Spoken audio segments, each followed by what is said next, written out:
before with Snowbike Mike, right? I am, yeah. So my kids play. I mean, it's such a crazy phenomenon. Tom, for God's sakes, just go on. It's fine. Tom, just come. Everybody, can we also see the chat, Kev? Yeah, I'm coming.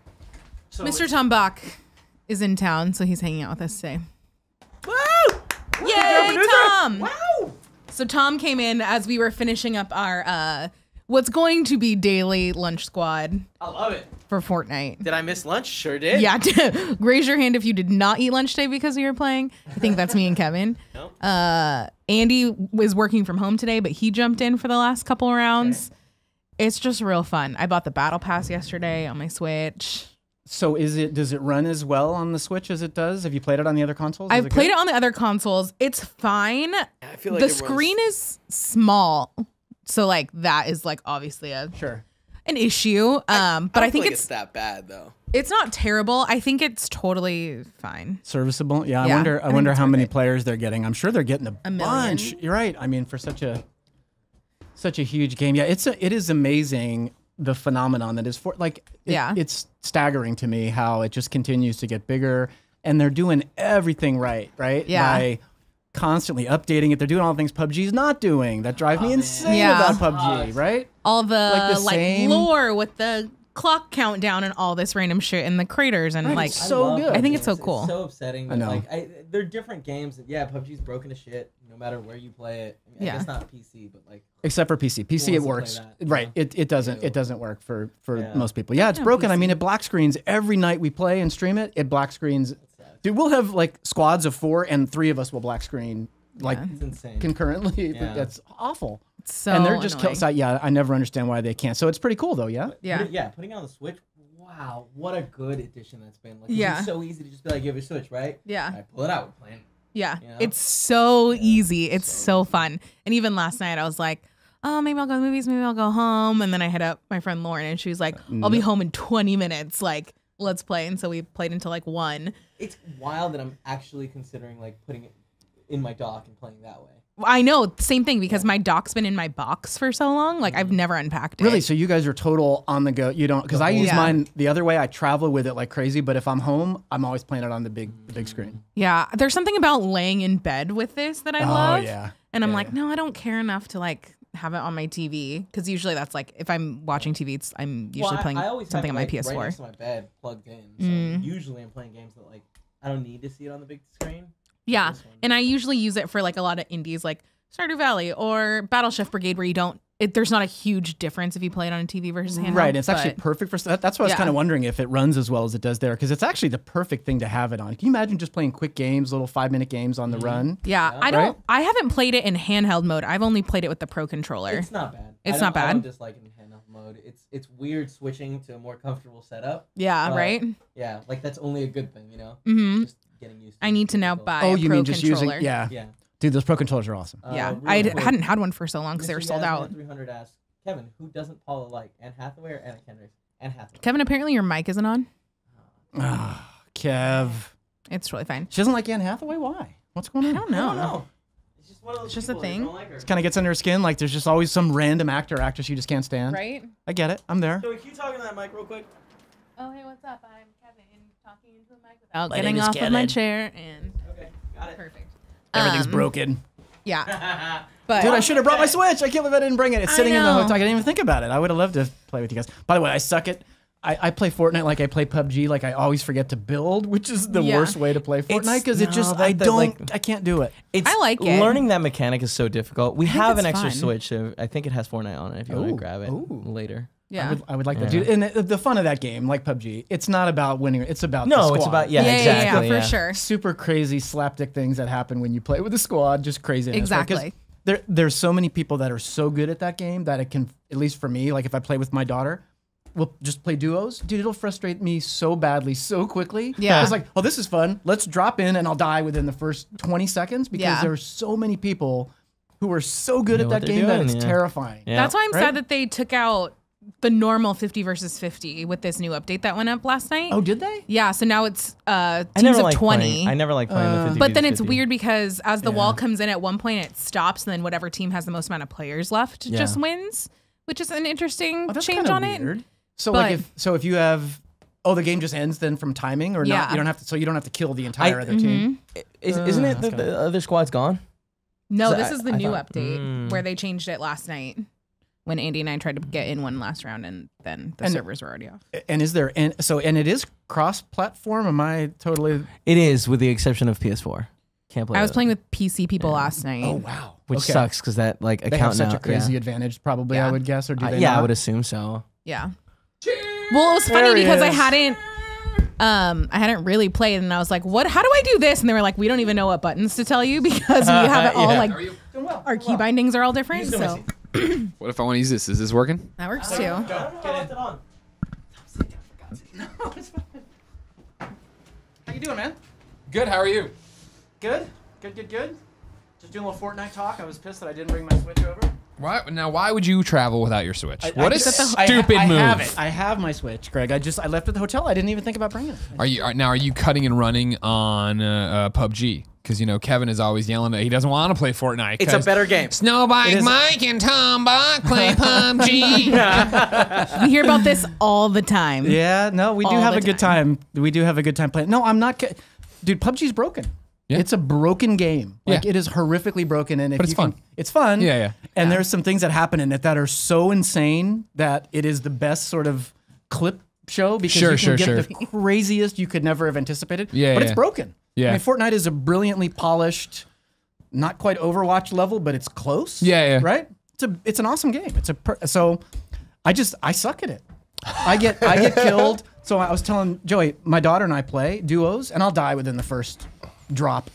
80% How good are you at PUBG now? Because you play a lot of PUBG. I do. Not good. Yeah. No. I think Fortnite, especially if you're starting on Switch, you can get pretty proficient pretty quickly. That's what I was asking, is like what controller setup and you're cross-platforming with PC people and phones and phone people and Xbox. Have a whole different everybody but PlayStation. Scheme. Right. Yeah. Right. But it also, usually we just play with Switch people.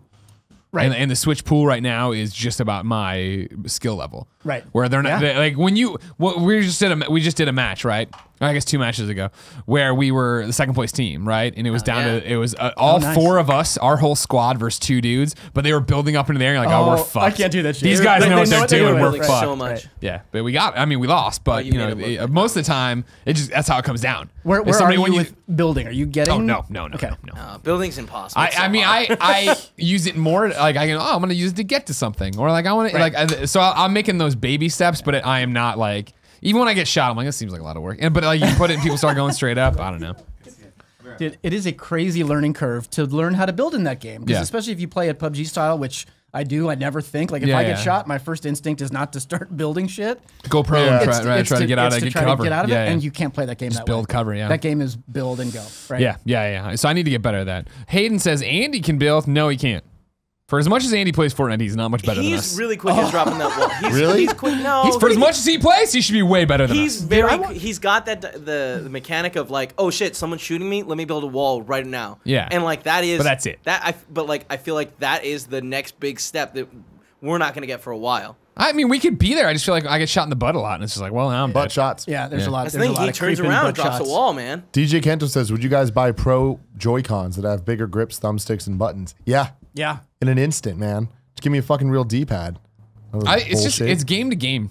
Like Fortnite, I cannot play with the Joy-Cons, but I was playing Mario Tennis on the way here. I'm like, this still works. This is fun. Yeah. You're getting deep in Mario Tennis, yeah? I'm trying to. Jesus. How much can we say about that game? Game's fucking hard. I think we can still talk about where we're at, but let's double check. Because I've been playing a lot of Mario Tennis. Yeah. And let's see what the embargo really enjoy it. are. You can say that. You're allowed to say that. Can you at least tell me if there's like a whole career mode? Yeah, there's an adventure. That's the thing I want to know how much we can talk about. Give us a second. I shut down my email because I was pretty sure we're not at all going to talk about anything I would need my email for. And then the first thing here we are, man. Here we are. Hold on now. That's opening. That's what's up, Marcus Brown? Mario Tennis. # real D-pad for Tim. Thank you for that, Charles Jacobson. All right, here we go. So there's all this shit. Preview embargo. Any of the modes can be covered. We're not going to talk about any of those. Sure. Adventure mode. Any part of adventure mode from the opening to cool. Great. That's where I'm at. Yeah, Mirage Mansion. When's the game out? Like the 22nd? 22nd. It's this Friday. Yeah. So it's soon. Yeah. I really love the tennis, and all the tennis is fun. The story mode is very cool, and I love how like in depth they go, and there's like a lot of varied things. Yeah. There's too many varied things. Like it's just hard. let me fucking play tennis. It's hard as fuck. There's Adventure very few mode, tennis matches. Right now in the worlds we're in, which are still early, it's just like, yeah, I want to play tennis. Okay, here's a turtle that can't play, doesn't even understand tennis. you beat the shit out of him, no problem. It's like, all right, cool. Now there's this crazy ass challenge. And I'm like, well, no, the challenge is really hard. The boss is really hard. So it's like there'll be like a wall in front of you, and there'll be like a circle, like that's just moving around the wall, and you need to hit the circle. So you need to know which shots to hit to correctly hit the circle, but you also can't miss the shots when they come back at you, and it starts speeding up and gets super fast, and they just keep throwing more challenges on top of it, and it's like, it's cool, and I get where they're coming from to like teach you the fundamentals, but it hits a point where it's not fun. Like when you're doing the same boss fight for the 10th time, it's like, man. But are you bringing the character you create? Like, talking to the shock mic.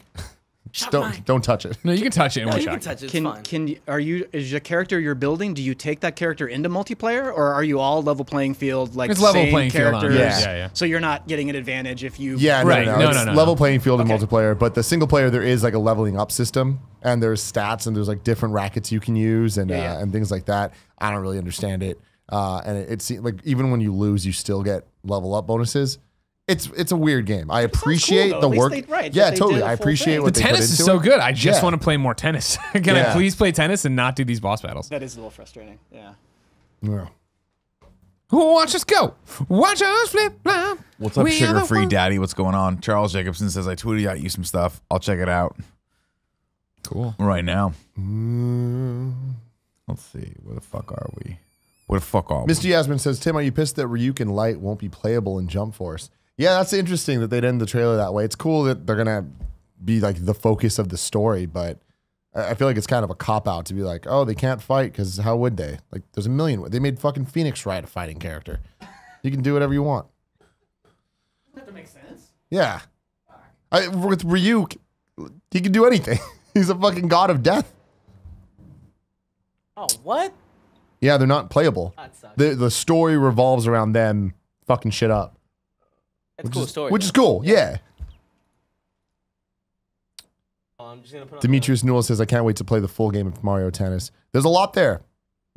This is not Ultra Smash. Penguin Von Penguin says, we do need more strikers. I have a Yoshi tattoo based on strikers. Mario Strikers, best Mario sports game.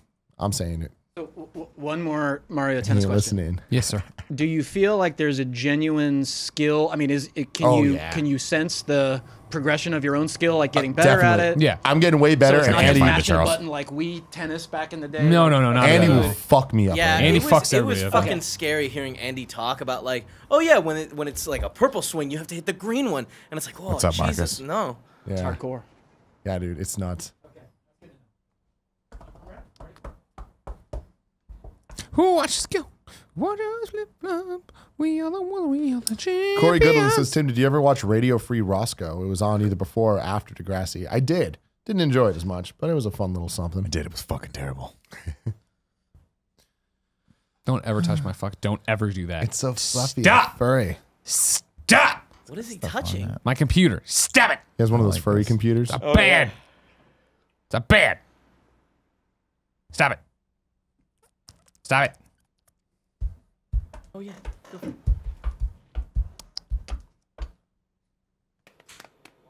Charles Jacobson says, Nick, I will tweet at you properly. Also, your arms look great. Thank you.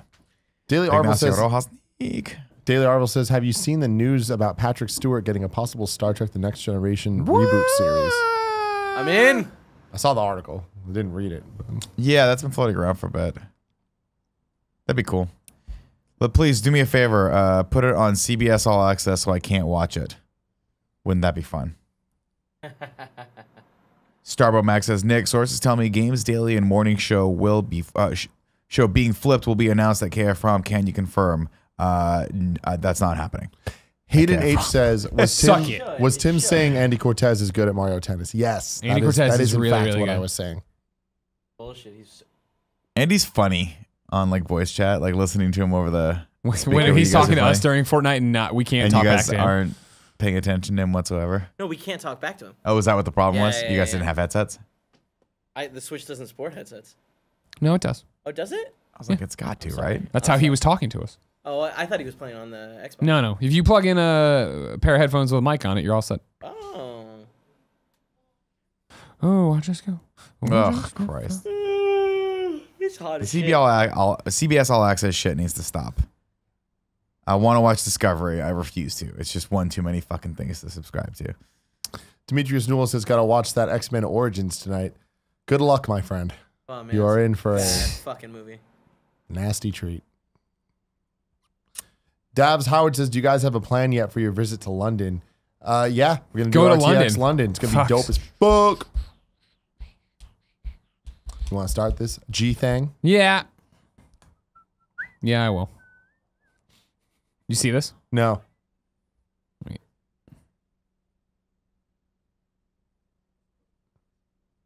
So then it's this.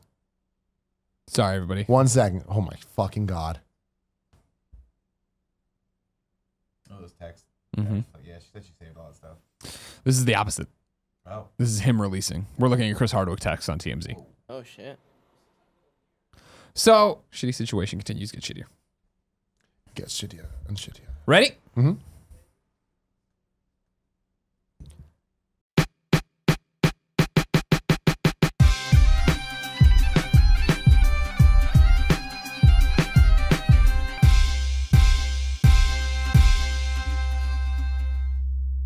What's up, everybody? Welcome to the GameOverGreggy show. I'm one of your hosts, Greg Miller, alongside the producer/seducer, Nick Scarpino. Hi. Hi. Top of the afternoon to you. That's what I like to hear. That's There what I it is. say. Over here at Tim Gettys. Let Tim host. And I like to point out the differences in these two men. Tim, 3 beverages ready to go. Nick, an empty cup of ice. I brought out a glass of water with this ice and then drank it How'd you in the drink that last so 2 fast? minutes. Why did you drink I it don't so know. quickly? I enjoy it. I'm dehydrated. Where'd you Was get it I it? had a even big ice? ass coffee beforehand. Where did this come from, this ice? Because this is Tim not and I your had a normal lovely lunch Starbucks. at the Fog Lifter Cafe down the road. Did it take you 15 minutes to No, get your order they're in pretty and then fast 45 now. Today minutes was to get actually food? No, it's all not right. bad. Yeah? The best they've ever done. It's not bad. They're usually a disaster and a half. They are usually a disaster and a half, but Yeah, they're saying we had a not good too time. bad today. No, it's Today fine. you're gonna let it go. I got Let no it- problem. I'm gonna Fog let it go. Lifter's I got back a on. turkey Is on the up and up. sandwich. How was that? I've been craving turkey. Nick had turkey in LA. How was the sandwich? Not good. Yeah, it looked a little dry. Yeah, it was very. I kept having to take the bread off. I was saw like, that. I should have just got like a turkey salad or something. It would have That's- been a little yeah. more juicy. When did you have turkey in LA? We went to that carvery, that Lowry's carvery I love place. Lowry's That's what it carvery. was, And yeah. I did turkey with broccoli. And when you don't get anything on the turkey, heads up, it's very dry. Yeah. And then I put seasoning salt, that Lowry seasoning salt on top of it, just to course give you it a do. little bit You of have flavor, to. and it dries out your mouth. Well, yeah, that's how salt works. It was brutal. I've always hated turkey. Never been a fan. What the I was always fuck? a ham guy at Thanksgiving. Sure. And shout out to chicken, duh. But as I've grown older, I've learned to appreciate turkey for what it is. I actually like the dark meat. Like, I'll go dark. Everyone's like, oh, the dark meat's bad for you. I say pish posh. If you get That's a where all the fat is. succulent bird, just all juicy up there, the white meat's good too. But you put some gravy on it, it's Well, you put gravy on anything, Yeah, it's good. You put gravy on broccoli, it's going to be good. Yeah. Gravy's just good by itself. Let me lay this out. So, of course, you were at E3. Yeah. You left E3. You went to Lowry's Carvery, of course, because you were hungry. Yeah. Maybe the Cravery. I'm never sure which it is. I tried to do the same thing because I love that fucking place. The roast beef sandwich. Are you fucking kidding me? Oh, au jus. I Au jus, finish. my little au jus. I finish.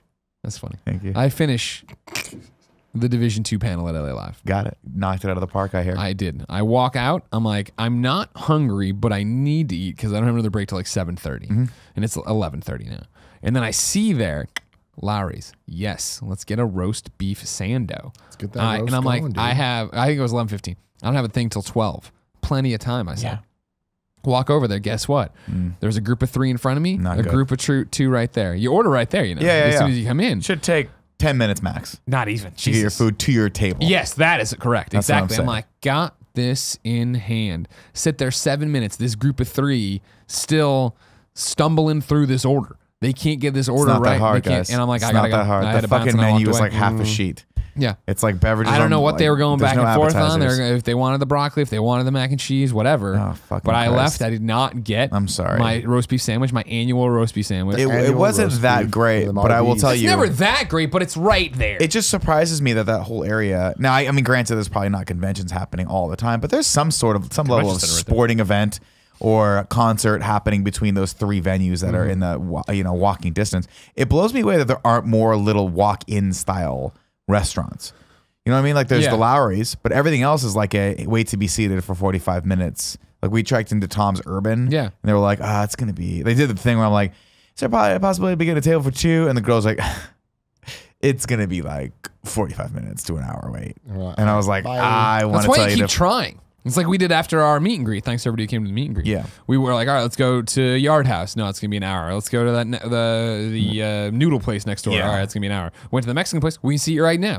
Dude, Love it. Rosa Mexicana. Well, I'm just. Rosanna. I Shout managed. out. As you guys know, I'm on this weird like 21-day challenge that I'm almost done with. Thank God. But I was like, oh, it'll be interesting to see if I could actually carry this through at E3. I'm gonna have to get very inventive. Well, it turns out I don't, because whatever I just lucked out.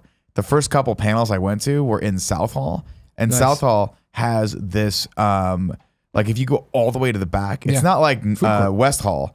If there's a tiny little like stands and stuff back there. Yeah. But they weren't like, hey, this is pizza and pretzels and bullshit like the normal. Like you go to the food court in West Hall where it's like the cafeteria, and it is the like E3 cafeteria. it is like junior high cafeteria food. Where like, would you like French fries Tim or Schafer's in there tater tots? bullying people. Yeah. Yeah, you know, this place I managed to find the one organically sourced, Avocado. sustained meat that the guy was like, we like to put a garnish of garbanzo beans on top, but we don't need those if you don't have to if you want. So I got like a couple days in a row, I got these bowls, just these nice mixed green bowls with just steak on top and avocado, and I'm like, Yeah, this that's is great. That's fucking awesome. perfect. That's real good. That's Fucking really good. perfect. Oh, and then I'm like, you know, what'd be even better is if there's like a nice like cold brew coffee stand next to. Oh, there's one right there. Like whatever this little alleyway was, it was the hipster San Francisco, Portland like They know how dining game carts. devs are and game industry people are. They know It what was, they like. it was behind the Bethesda. booth, Somebody which was great. brewing craft beer back there. Oh, it was great. Somebody was knitting a hat. The only downside to it was Steve Gaynor had cool buttons he was making for someone was everybody. making a cool tattoo that you don't understand. The only downside to it was there was the restroom behind it Yeah. that had not been retrofitted with modern day Glass doors. accoutrement. No, So it still had it had the trough. The trough. Oh. And if there's one thing that I will never be able to stomach, it's peeing in a trough with a bunch of other dudes. Sure. No divider whatsoever. Splish splash. Just Taking a bath. You're feeling Are you their mist, they're embracing it? feeling You looking yours. at the dicks, or what are you doing? I have to. Yeah, I have to feel look at that. dicks. I feel You that. don't have the option, Kevin. Even when you're sitting there like, I'm not going to do it, I'm just going to stare at my own spot. The peripherals, The you're seeing peripherals, tips, you're tips, seeing tips, dicks. tips, And the tips, moment you tips, see a tips. little bit, you're like, well, now I'm interested. You know what I mean? Yeah, I don't You're wanna just gonna know. taste. Then you start like fluffing yourself though. You're like, Yeah. fuck, if I can see their tip, they can see my tip. Yeah. I better start spreading this tip out nice and Yeah, wide. Like, you got to like get it a silly little putty. bit bigger. Yeah. I thought you were fluffing yourself out because you enjoyed it, but no, you're more just. Oh, this is you for the don't show. want- The yeah. pomp and Just for the circumstance. pomp You don't want and the I like to your peacock, as they reputation say, to. I like with my it. rock hard Absolutely. cock I like while I that. pee. Do you guys know what we all got into the last night of E3? Have you I'm heard? interested for this transition, but yeah, Have you heard this story I know. about what we did? So we went out. We did the normal bar thing. Then we got invited to someone's house. Now that someone was Fran Mirabella. Oh yes. So we ended up going to Fran Mirabella's Airbnb. And now let me tell you guys all a little something about Fran Mirabella. Had a hotel. Also had a separate Airbnb. Because why wouldn't he? Right? Sure, he's Fran. He invites us to his Airbnb that already had wine ready to go. Not only did it already have wine. Did he have a ready- servant with this Airbnb? Not that I know of, but Was it Mike Oransky?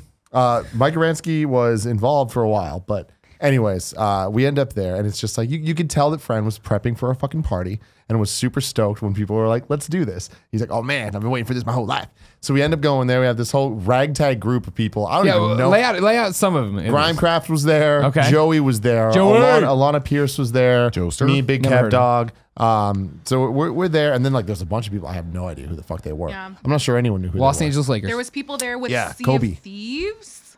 Those were the two British guys. Interesting. Steimer was there. Okay.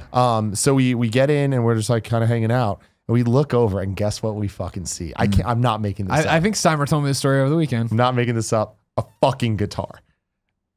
Friend, did you bring a guitar to E3? he did. Did you put that guitar in the Airbnb with all the wine that you got in case you had a party? Yeah, just in you case. did. And what did he yeah, say? you did. And then of course it turns into that thing of like, come on, friend, just play us a song. Just play us a song, friend. Play us a little song. He's like, no, now I can't do. It's not tuned. I can't. Steimer was telling us at Scott and Cindy's barbecue that when they asked him like, "Did you bring a guitar?" He's like, "Yeah, you never know when you might need it." That's like I'm going to E3. Better pack my ski-doo. Not sure if I'm gonna need It's it not a anytime soon. it's not a goddamn Swiss Army knife, and then he friend. pulled it out and he just started. He's tuned it for like 10 minutes and then he just started playing some songs. All I can picture was is like the fucking fucking beautiful. scene from Animal House of somebody walking upstairs, look at him, grab the smash. I'll tell you one thing right now. I love what this if I does to was Nick. there, I would have been that guy. I would have like, Fran, I got to do it. I know, and it's probably like a $2,000 vintage Fender like acoustic guitar, Oh, yeah. but I would have smashed that thing against the fucking brick wall. I wish Andy was there, man. They would have a little fun duet session. I don't know how that works with one guitar, but they'd figure it out. I'm happy I missed this Make party. it, one of them works It was the next. special. I'm happy I missed this party. He played Wonderwall, which was like the Oh my God! greatest moment. Did he sing? Yeah, I think so. Yeah, I A think little so. foggy. No, Okay. he didn't sing, but we got A lot of wine No, consumed he at this sang a party. The little British bit. people sang a lot. I think he sang a little Was bit. it? Wait, hold on. Were the British people Oasis? Who Was knows? it That would be Liam and amazing. Neil Gallagher? Oh my God, dude! now Are that they you say working on that, Sea of Thieves? I didn't even know. I think that anyway. That was such a magical. I love that human being. Fran? He is just enigma. He's Fran's an the best. endless well of stories. Fran is the And he has a best. guitar. Yeah. If you want fun times, just roll around with Fran. Roll around with him wherever he is.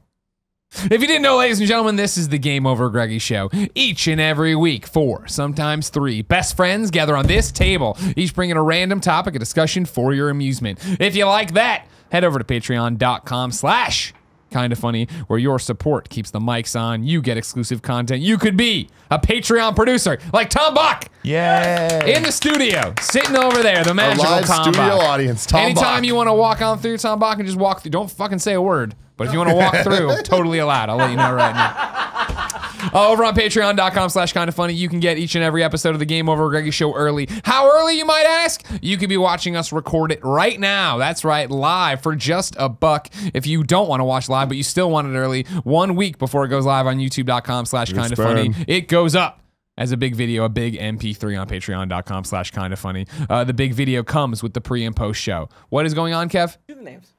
Oh, and now we're going to do Patreon names. We still have some Patreon names to go down through. there. That's going That on. could be you. While I'm here, I'll point out that we are sponsored by 2 beautiful companies today, Blue Apron and Burrow, but I'll tell you about those later. For now, let's get depressing. Tim, what's going on? I've been bummed out recently, man. Yeah? The world's not been too good. And I feel like I was talking to Nick about it at lunch. Where I was just like, because we were talking like, oh, what Game Over Greggy show topics are we going to bring to the table today? Yeah. And for everyone out there, I'm sure by this point most people have heard the Alaska Airlines story that we had to endure coming back. Give a recap of The it quick if they recap missed it. is me and my brother got kicked off of a flight because they thought that he was throwing up in a bathroom when really he was taking a shit. Yeah. In the bathroom. Let's go number 2. And things got really bad. Duke. You can go to my Twitter threw for the, him for off, the then full you threw detail. up. Then they said that I was intoxicated, even though I was absolutely sober. Whole issue, still it's an ongoing situation that nobody's happy about. But yeah, it's just like the way that I was treated, especially by a company that I feel does a very good job with customer service overall and has always treated Used to, me. at least. Treated me, yeah, but has always treated me very well. It just kind of sucks to have to deal with all that. And, to go further than that, it sucks to see like my brother straight up got profiled, like straight up just based on how he looked, based on how his hair looked messy and Gang just shit. the way that he talks and all that, like straight up profiled. And he's a fucking white dude, So it's like, So now I want you to walk me back because I was trying to explain it to Andrea today when she came in for Games Daily. When you say profiled, because I listened to you tell the story on Kind of Funny Morning Show, you literally mean profiled. You said something to the effect that when people show up and are sketchy, they're put on a list. yeah. So they told Alaska Airlines told Alaska you this. Airlines told me that when my brother got on the flight, they looked at him and were like, put him on the list. Like, we need to watch him. If there's a problem with him, like he's high alert, essentially. Okay. So straight up, just on how he looks. And like, we all know how my brother looks. Yeah. You know Gang what I mean? shit. It's gang shit. Yeah. And it really just got me thinking, like, if my brother gets treated that way, which of course is unacceptable, it's like there's so many other people, so many different minorities that deal with this shit every fucking day. I was going to say, your brother, who is a run-of-the-mill young white guy who looks, thuggish, gangsterish. Yeah, Yeah. you know what I mean? Imagine, if you're any kind of minority. You walk in and like fucking and just every watch this fucking- motherfucker. Every airline treating you like shit and all that. It's And just like, weird that they admitted it to you without Straight it up. feel like you forcing them. Oh yeah, because I remember when after it wasn't even admitting it to me. They were using it as an explanation for why what happened. it's weird. Yeah. Because I remember when after 9/11 when I'd be flying in college when I had the blue hair, they always pulled me out of the line every time for the random searches. And I mean, like, this is different than how it is now even. Where we'd be like lining up to get on the plane and I'd be pulled out for a random search to go through. And I was like, I wonder why. And, and then at like the 5th time, you're like, well, this is very clearly just you look at me with blue hair and think I'm some kind of anarchist. Yeah. It was 2001. We didn't know what was going on yet. But yeah, it's just like it's this type of shit that it just sucks because I don't know the repercussions of this going forward. I don't understand like what this is gonna do for me on like am I on a list now because I've been kicked off of a plane? I don't know. Yeah. Like I've been nothing but a good. I'll be honest with you guys. All the shit we've talked over the last 4 years, we're all on lists. All of us. United has it fucking out for us. United doesn't have. United's been nice to us. At least Come on, bro. Come on. Yeah. But that's not all I want to talk about. It's like, it's that. Oh, yeah. So you're talking about why you're bummed out recently. Yeah. This is one of the many things. That whole thing, it just made me, obviously, I'm still very mad about it. And it's just like, it just sucks. I care about my brother so much. And like, everybody knows him. Like, he's a sensitive when it comes to stuff. And like, for him to be treated that way, it's just so unacceptable. And it breaks my heart. It really just breaks my heart to see people get treated that way. And it's just like, I know that there's other people that can't, that handle it even worse than he does. You know what I mean? And it's like, fuck, like, imagine that as somebody that just wouldn't be able to deal with that type of attention, Yeah. Like, that's not fun to think about. Add on top of that, like all the Trump stuff of the illegal immigration and like all these like the cages and whatever. And it's like a lot of the stuff I'm talking about today, I'm not trying to act like I'm an expert on. I'm not. No. It's a lot of it's just headlines that I see, but it's just like, it's this energy, where I'm just like, you see this, you're just like, fuck, I know there's two sides. I know that there's explanations left and right and whatever, but it's like, there's problems, there's issues going on, there's things that are just not right. And like, that's not right. Then while we're at E3 having a great time, this whole Chloe Dykstra and Chris Hardwick thing comes out. Yeah, this shit tripped me out. Chloe puts out this I don't want to say beautiful, that's not the right word, but well-written post. Medium post that's kind of explaining her perspective on a relationship that she had with Chris Hardwick and put it out there. And, of course she's getting a lot of support. She's like also getting toned down by a lot of people. And it's just like, it's the same conversation we've been seeing over and over, all this Me Too stuff, all this, everything over the last couple of years. But I just feel like this week in particular, there's been like a culmination of this negativity and seeing all this shit. And on top of that, the rapper that, as of recording this yesterday, XXXTentacion or whatever, I don't know how to say it, got shot and killed. And that immediately gets turned into headlines and stories of everybody kind of trying to have a say on it to be better than the situation. And it's like, dude, that dude did horrible fucking shit. Does that mean that his body, like videos of his dead body, should be posted on the internet and clowned out and stuff like that? It was a drive-by shooting, is that right? Yeah, it's drive-by shooting. I've only heard, probably, like, Cool Greg was a big fan, right? Or something? Of his music, yes. Yeah. And it's like, there's so much that goes into this, but then you see all these like rappers and stuff, and like there's so many op-eds, so many. And I've read a whole bunch of them. And so many of them are claiming it's like you see J. Cole, you see Kanye, you see all these really respected rappers kind of putting him on a pedestal, being like, oh, there was so much growth, there was so much potential. And it's like, all right, that's one way to put it, but then why weren't you supporting him when he was alive? Like, why is this now coming out that there was growth and potential when you weren't talking about the growth and potential that was there a week ago, Mm-hmm. And it just really feels like celebrating and a hashtagization of RIP. You get what I'm saying? Yeah, I mean, I see that a lot, though, right? I mean, Justin Lick had a whole special about it where it was people like, his last special was thoughts and prayers, and the joke was always like, when something big happens like this, people always go, thoughts and prayers are with you. And what he's like, well, what you're really saying is don't forget about me. Mm-hmm. Hey, I know a lot of crazy stuff's out there. I know this happened. Don't forget about me. And you do see that a lot. You see a lot of opportunistic energy thrown out there whenever these things happen because people want to be a part of the conversation. Maybe it's because they do feel something, and maybe it's because they feel like they owe it to their audience or whatever for whatever reason.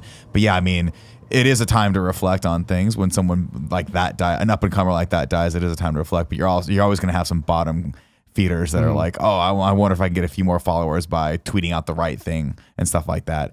It's hard to distinguish between those two, right? I don't know. Maybe sometimes people are both. Maybe they're neither. I don't know anything about XXXTentacion except for now I know how to say his name, which it took me a while to figure out because what did you think it was before? Extension. Yeah. There was something. He hit his girlfriend. A lot of abuse cases and all that stuff. Yeah. And again, I'm not educated enough to be speaking on this as an authority, but I can say without a shadow of a doubt he's a shit person. Yeah. But for sure had some troubles. Yeah, let's put it that way. But and again, it's like, yes, there was potential to grow it. Does he deserve to die? No, that's also something I can say without a shadow. No, I definitely don't think anyone deserves to get killed in a drive-by shooting for sure. But you have to. I think there's a lot. I think it's an interesting subject to unpack because we were talking in the car too. Like these guys live these lifestyles that sometimes are made up, sometimes are trumped up, but sometimes are for real, and people follow them and idolize them for that. It's very interesting, and you see them come to this end, and then the question is there something learned from this? Can we learn from this? And if you're in a lifestyle like that, or if you idolize this, can you be better than that? or is this just the sort of like, does that add to the gangster motif? Does that make him cooler that this happened? You know, it's just a weird kind of surreality that we live in with these characters, with these people. You know, I don't know this kid. I never met him before. I don't know. You know. No. The Chloe stuff was crazy to me though. I don't know if that's still. It looks like that was still progressing. I'm sure it's still there's gonna be some fallout from that. But that shit was heartbreaking for me. Like reading, because we've worked with her. Yeah, we know. And she's just a sweetheart. And the thought that anyone would treat her badly like that, it's very sad. So I don't know. It's a bummer. But I mean, with the stuff with the I mean, just kind of unpacking now. I haven't been keeping up too much in the detention center. I see the headlines. I just haven't clicked into them because like the fact that there's a kid behind a fucking cage is heartbreaking enough.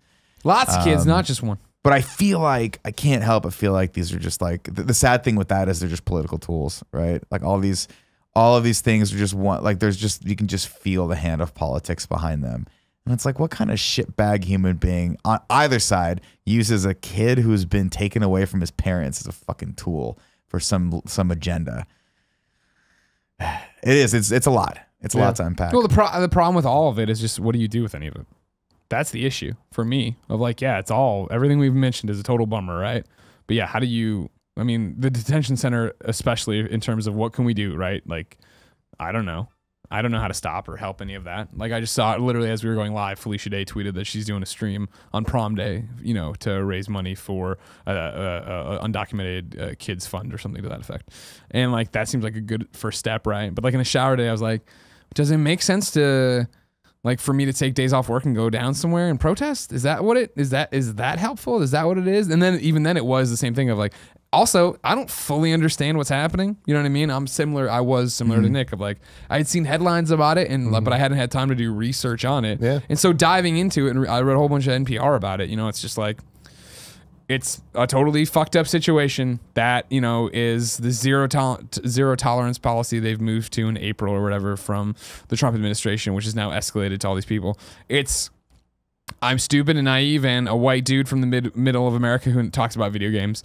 So the fact that it's like in a month they've already taken away, you know, more than 2,000 kids have come. It's like, holy shit, more than 2,000 families have tried to come in illegally, and not tried to come in illegally like I'm hiding in a wheel well, right? NPR had a story of this family here seeking a refugee status. They're trying to cross the international bridge from Texas or from Mexico to Texas, right? And they're from Guatemala, I believe. And it's just like, they're not like doing it like the way like people will try to terrify you with it of that a wall would stop them. They're trying to do it the right way of like, hey, we have all this paperwork in a plastic bag. We're here to seek refugee status. And now the border agents on the bridge are like, no, our centers are full because of everything else that's happening now here.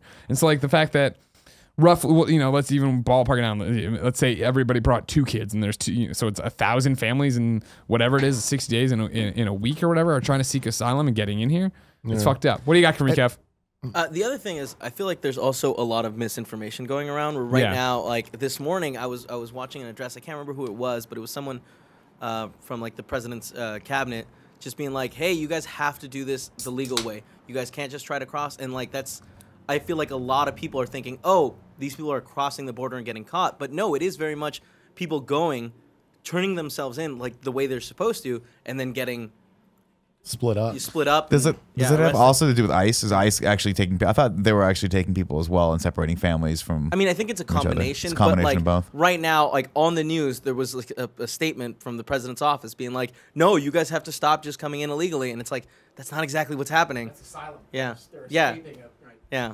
Yeah, and it's crazy too, where it's like, you know, the 3 of us have all said we don't know what's going on fully. And what sucks is there's no real place to go to find out what's going on. Because I was looking at a lot of, I was trying to figure this out before I did this topic. And I was looking into it last night. I watched a bunch of different videos. I read a bunch of different articles. And it's like, I'm seeing a lot of stuff of people being like, hey, like a lot of the images that you're seeing, a lot of the sounds that you're hearing in videos, it's like, that's from 2016. That's from a totally different separate thing. And like, you know, there's a lot of fake news going on. It's like, all right, but there's also a lot of real stuff. And it's like, that's the scariest part. That's what's hard. And that's what that's what, you know, I struggle with this a lot because I follow news feeds from pretty much every organization, and not only to read the articles, but just to see how they frame the headlines. And there's such a fucking agenda on both sides with both of them, right? Like you have one story and there's like 4, like there's two distinct perspectives, and neither one of them smack with like this is where the truth is. It's all just so biased and skewed. And like you hear the word fake news thrown around a lot, and that's a political tool as well. But there is on some level so much perspective now infused to every news story that you can't help but think that some of it's bullshit. You know, you can't like Greg, you said you went to NPR, and that's what a lot of people say is, you know, a source that just kind of gives you the news and tries not to paint a particular perspective on it. But even them, I'm assuming if you read the articles, by virtue of some of the words they use, there's a perspective being gotten across there. Yeah. Now, granted, my perspective probably, if you were to tell me, hey, we're going to separate families, I don't care what media outlet that's coming from, like that, we just probably shouldn't do that. In general. Well, I mean, the problem is when you read like NPR, the most helpful thing I found is this article, NPR, what we know, family separation and zero tolerance at the border, right? This brings out the fact that the border facilities and doing all this stuff and the way they deal with families, that isn't something that's just the Trump administration, right? Like Obama did have stuff. A reporter had an interesting tweet stream up last night that I was reading through of him calling the president out on this. But it wasn't exactly this, but it's similar to this in terms of sometimes separating a family. The problem becomes then that, it's, I'm going to read a section here. In April, U.S. Attorney General Jeff Sessions ordered prosecutors along the border to, quote, adopt immediately a zero-tolerance policy for illegal border crossings. That included prosecuting parents traveling with their children, as well as people who subsequently attempted to request asylum. So that's what you're talking about too, right, Kev? So we have illegal boarding crossing, and then we also have I'm here to seek asylum. And again, the article I was talking about, and paraphrasing poorly probably, right, is after traveling 2,000 miles for asylum, this family's journey halts at a bridge. That's from June 15th, so a little over a weekend, from John Burnett. There's the problem when I read the NPR, here's what's happening thing, is a combination of it's a complicated problem in general of how do you let people into a country illegally, how do you deal with all this stuff, what do we do, and be good humans, and though try to keep the country from just having an incredibly open border.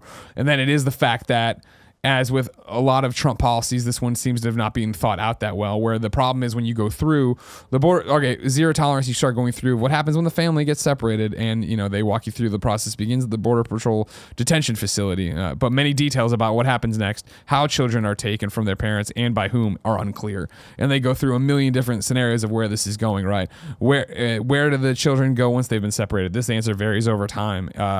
You got immigration shelters, you have the Border Patrol facilities, you have tent camps, and obviously that changes, it evolves, or sponsor family members, which is what people were worried about them abusing before, and from what I've been reading today and a little bit last night, is the fact that the idea was that the system was being abused by people being sponsors that weren't really being sponsors, just trying to get people in through the country. And that's one of the things, I think there might even be a quote from Trump on one of the sidebars here specifically about that. I can't find it right now, but like that being one of the major issues, right? And so it's like, cool, can parents who are prosecuted be reunited with their children? And then it's this whole thing of like, parents face a court hearing where, as Burnett, somebody from up here, reported, they may face objections from prosecutors if their lawyers try to bring up their children in a bid for leniencies, right? Like, it isn't clear. It isn't like the problem with this is the problem with everything, where you're saying you follow not every, but a lot of news, the major outlets. You follow a major Washington Post, and Fox, you haven't CNN, you haven't gone beyond the headline, right? And up until this morning, whatever, last night, I hadn't either. I know it's bad, I know it's out there, but I have my own shit to worry about. So how do I even deal with it? So then when it is that the amount of people on Twitter, and granted, as we're talking about it, everybody comes from their own stance and everything else, comparing this to a German concentration camp, comparing this to a Japanese internment camp, like, that's all terrifying things to think about. And so then to try to jump in and figure it out and just want it to be, here's right and here's wrong. Yeah. Here's what it is. Here's how it happened. Here's what it is and here's what it isn't. And then you get here, and even after reading this, I'm still like, well, and there's this Flores thing. The Flores settlement's a big problem. I need to go read about that now to understand this, to do this. Like, there's never a right and wrong, and there's not a left and right. It's not just everybody's either here or there. And I feel like that even goes back to the rapper thing of like, there's so many left people, woke people that are like, good riddance, like, good shit, fuck that guy. Yeah. Like, he's a horrible person, doesn't deserve to live. And it's like, man, that is a not woke thing to say. That is not the left but that's how perspective. But again, that's boiling down complex emotions into one tweet. I mean, we just saw this in the video game industry, right, with Total Biscuit. Total Biscuit was not a beloved figure by everyone in the video game industry, right, based on things he had said about Gamergate when that had just kicked up. And so a lot of people wrestled with, what do you do with those emotions, right? Of like, it sucks that this guy died, that he had terminal cancer, and like blah, blah, blah. Obviously, as I said on Kind of Funny Games Daily, he was always good to me. He was always good to Kind of Funny. He was in our chat. He did stuff like that. I'd been on his show. He was good there. I had never had a conversation with him about the Gamergate stuff because that had all happened years before I even met him. Like when he invited me on his show the first time, people reached out like, fuck that guy, don't go on that show. I'm like, wait, why? And they were trying to catch me up. But even then, it was cloudy as to what, you know what I mean? What is right? What is wrong? Is there right? Is there wrong? Is it all gray? How does this work? But it's similar to like, you know, tomorrow I get hit by a bus, right? I'd like to think a lot of people are going to be sad, but there are going to be plenty of people who are mad at me about something stupid I said or did, like on knocking boots or whatever way back in the day. Yeah. And obviously I've grown and changed, but that's where they checked out on me. That's when that last time they ever thought of Greg Miller, had an opinion about Greg Miller, or even something that they think I did or said. Yeah. Like it's just, and this comes back to what you're talking about of now it's the internet and this thing is popular, or not even popular. That's a shitty way to say it. This thing is trending. This is the story. I need to get an opinion out there about it. And it doesn't matter that it's ill-informed. And that's, you know, I mean, why I wanted to make sure the computer was here because I don't have my head wrapped around this yet. And I know it's heartbreaking to see those things and imagine like that was my, you know, like, can we go there and bring video games to these kids? Like, you know, can you, like, they're in chain link fences with those like silver blankets on and shit. It's like, what the fuck do you do? And I don't know what the fuck to do. Yeah, and the Toby Turner situation, I don't know if you Is guys there more know on that about. now? Yeah, well, from in the last week. Jesus Christ. So, yeah, it was Catch me up on that. What's same the day as the Turner? Chloe stuff. Toby essentially like uploaded a new video with his like new plan and rollout plan for his YouTube stuff. And what's interesting about it, really, really, really boiling it down, you guys can find out more information to get all the facts straight. But years ago, he got called out for, like, it was Me Too before Me Too. I remember that. Right. And that was while we were Kind of Funny, right? Yeah, I remember him having some controversy, but I can't remember what the specifics were. It was being called out for a lot of abuse and a lot of things like that. And being not a great person. Yeah, and he apologized and he like kind of like took some away time and did the best that he could or whatever. And it's been a couple of years now, and now he's back, and essentially it's taking back all the apologies, and he's like, fuck her, fuck that, fuck all this shit. He's like doubling down, and it's like, it's weird to see somebody kind of really doubling down on the negative side of it to kind of as like a final last shout of like, hey, what audience can I get to stand by me to really kind of just put this negativity out there? And it's just shitty that like that's a thing. And I mean, I guess I know there's yin and yang with everything, but yeah, it just sucks because like, I mean, there's lots to unpack here. Just going back to like just people's opinions on things. I think it's a natural human like need to put order to the chaos. So I don't really judge people for having to be like, look, I'm going to just kind of, this is my perspective on this thing, right? Like right, wrong. I like to have right and wrong in my life. I'm one of those people too, where I like to be like, I know that this desk is black. I know that that glass is empty, right? There's no middle ground there. I like to have some universal truths and things. And I think people do, because I think the world is largely chaos. I think the world is largely just a bunch of things that are good and bad happening all the time. And and in order to get through it, you have to sort of arm yourself with those like, okay, there have to be some certainties. But the problem is like immigration is a very complex issue. It's clearly one we're not going to solve in the next hour and a half, nor are we the ones suited to do it. We're podcasters. But the idea of looking through all these things and dealing with these, like the intricacies of them is very, very important. There are like, yes, we can't just have an open border policy. We can't just let whoever we want into this country. That's not safe. It's not the way it's going to go. So there are like, that's my opinion on it. Having said that, I don't like the idea of turning people away that come to this country the right way for asylum. Those two are, in a lot of people's view, polar opposite ideas, right? You have to be on one side or the other. Right. If I just said one statement, I guarantee there are people out there that are like, oh, you fucking alt-right conservative. And then I said the other one, like, you bleeding heart liberal. Other people are like, you bleeding heart liberal, you snowflake, right? Or SJW. That's ridiculous. We have to stop that. And in much the same way of we have to stop having a fucking tally sheet for human beings. And when one thing, now I'm not saying like if someone, obviously there's a hierarchy to what people can do. If someone commits murder or is a fucking serial killer, yeah, let's write that person off forever. But if one person does something that like Total Biscuit, does that automatically undo every single thing that he has done that is good? I think that it could, and I think that it couldn't. Well, that's what I'm saying. Like there has to be that space to look at that as an individual and go, yes, to me, I don't want to interact with this person. He's done one thing, and you know what? That just turned me off from them forever. Could have been 10 things. Could have been 20 things. Sure. It's like people aren't owed forgiveness. Like no, but at the same time, we live in a situation where if you fuck up one time, and again, there are degrees to which someone can fuck up. And in my opinion, if someone, commits physical or emotional abuse against another human being, that's a hard thing for me to rectify. It's a hard thing for me to look at that person and be like, you got to do some serious work with yourself to come back from that, and you got to get forgiveness from the person that you did it to. But it just feels like we're on the razor's edge with everything. We're like, if you say one thing that's incendiary, it really does feel like people are like, well, that's it, and your ticket's written off. And maybe that's the right way. Maybe it's not the wrong way. I don't know.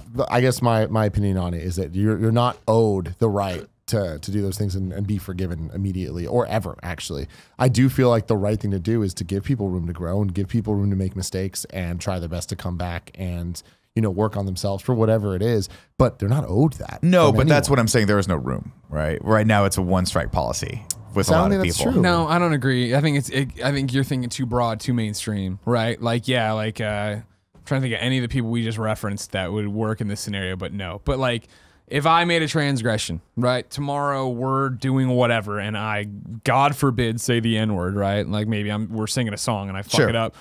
That because that's sure. I believe that, right? Like no, I was just thinking. I think didn't that just happen with Kendrick Lamar? Like didn't he bring some girl up on stage and he was like singing these lyrics and she did it and they fucking blasted her. Did they? She's a white girl. Yeah. People, man. he was like, wait. People. She said the lyrics and she said the N-word. I guess evidently everyone's like, you're white. You can't like do that shit. Record scratch. You're probably that's me. I don't You're probably go. wondering how I got on stage. I blew up my life. I don't want to completely mistake. But anyways, back to my point here, right? Is if I did that, for sure, the mainstream wide, hey, I would think everybody, GameSpot, IGN, Polygon, Kotaku, Greg Miller just did this horribly offensive thing, which would then everybody who's not in our audience and hasn't watched me since I left IGN, or maybe even didn't watch me then, would be like, fuck that guy into the ground, yada, yada, yada. Right. But you'd hope that the audience we have would be like, well, clearly he fucked up, and I'd be mortified, and I would be outrageously embarrassed. But there's a difference. But you understand, where it would be that our audience would be like, well, no, they'd stay here and still be with us. Sure. I bet they'd be more embarrassed to buy Kind of Funny merch for a while or wear their shirt for a while. I'd be like, hey, isn't that the guy who screamed? Well, at that point, we just sold a shirt that said Greg didn't mean it or whatever, and people would just buy that. No, but see, that's oh my God. 5 years ago, I would have agreed with you, right? People can forgive and forget with that, but it seems like now that is let's burn this guy to the ground because you're not allowed to make mistakes. But anymore. I would be burned to the ground for sure outside of this area. But guess what? The person who hasn't watched me since IGN/ever doesn't contribute to me making a living and running the business. Sure, but I feel like if you were to go out there and accidentally say the N-word, right? Yeah. People would label you a racist, and that would follow you for the rest of your life. Sure. Oh yeah, don't get me wrong. And that didn't used to be the case. 10 years ago, you could say, "Oh, guy, I'm sorry, I apologize, I fucked up." People go, "Don't say shit like that." See, that's not true though. I feel like it's always been the case of it follows you. It's like now, just because of social media, there's a lot more attention. Well, what I'm saying in is that 24 hour. Let's take these two scenarios. Greg accidentally says that word. He's singing a lyric to a song or whatever. Okay, that is that's a mistake. That's an accident. That's over here, right? Mm-hmm. Then you take Michael Richardson's the guy from who played Kramer on Seinfeld, who goes on a racist rant. Very big difference. Yeah, that's harder to come back from. Still obviously. came back from it. But what did he? But season of Curb still makes money. Does he still do comedy? Kind of, but he's still frowned upon. But what I'm saying is, those two now, there used to be a distinction that we could draw, and it just feels like people don't want to draw that distinction between. Now they want to put them all together and go, "You're a racist." But we don't even need to do hypotheticals. This again has just happened. Where Ninja, right after the Drake thing, oh my God, there's like a gajillion people watching him. He's amazing. Finally a great person, and finally a great person to laud for the community. What a streamer is. Then like a week later, said the N-word singing a song, right? And it was that he did the right thing, where he was like, oh, that wasn't what I meant. I fucked up. And then now there's probably a lot of people out there who are just like, that's the N-word guy. And then there's probably plenty of people who are like, oh, but I heard it was not that big of a deal. Like, I don't know him from Adam. And it was like, Drake, oh my God. Okay, it doesn't seem like he didn't use it in the way other people have used their racial slurs. I mean, even the difference between Ninja and PewDiePie is huge. Yeah, of course. Because it is. Well, PewDiePie, we gave a couple shots to. I'm just like, but PewDiePie was different. PewDiePie was pushing the envelope of like what he could and couldn't do that was taboo. No, not with the N-word. Oh, I'm sorry. I was thinking about the Nazi stuff Yeah, that he yeah, made that do. Totally. Yeah. Yes, he was pushing the envelope. The N-word thing was What did he do? Did he say? What he did used he it do as a with slur, like straight up. Oh, that's not. like- That's yucky. Yeah, killing someone in Call of Duty or whatever it was. Like, Yeah. it slipped. I think I might have put Not a thing that happens if you don't have that in your head. Yeah. And again, you it's- should probably just train that word to not be in your vocabulary Yeah, at that it point. shouldn't be there to begin with. But it's one of those things where it's PewDiePie is a perfect example of the point I'm making. Is he's never going to be forgiven. He does not deserve forgiveness for anybody. So many people have forgiven him. So many people have allowed him to grow and to make the mistakes and apologize and move forward, which he has apologized and he has moved forward. Will it happen again? Probably. Yeah, probably. But that's where we're at. I don't know. I would disagree that he doesn't necessarily. I don't know if that the word deserves need to be thrown around in that, because that I think it's a matter of like, if you have, as an individual, you have to decide whether or not someone made an honest to God mistake and is sorry about it, and there has to be space for that, right? And again, the use of one word, the use of a slang word by accident is different than going on a racist tirade, or what we're talking about, like, there are hierarchies, there are levels to this. Physical abuse of someone, I think, is a pretty damning thing, in my opinion. I said deserved. I should have said owed.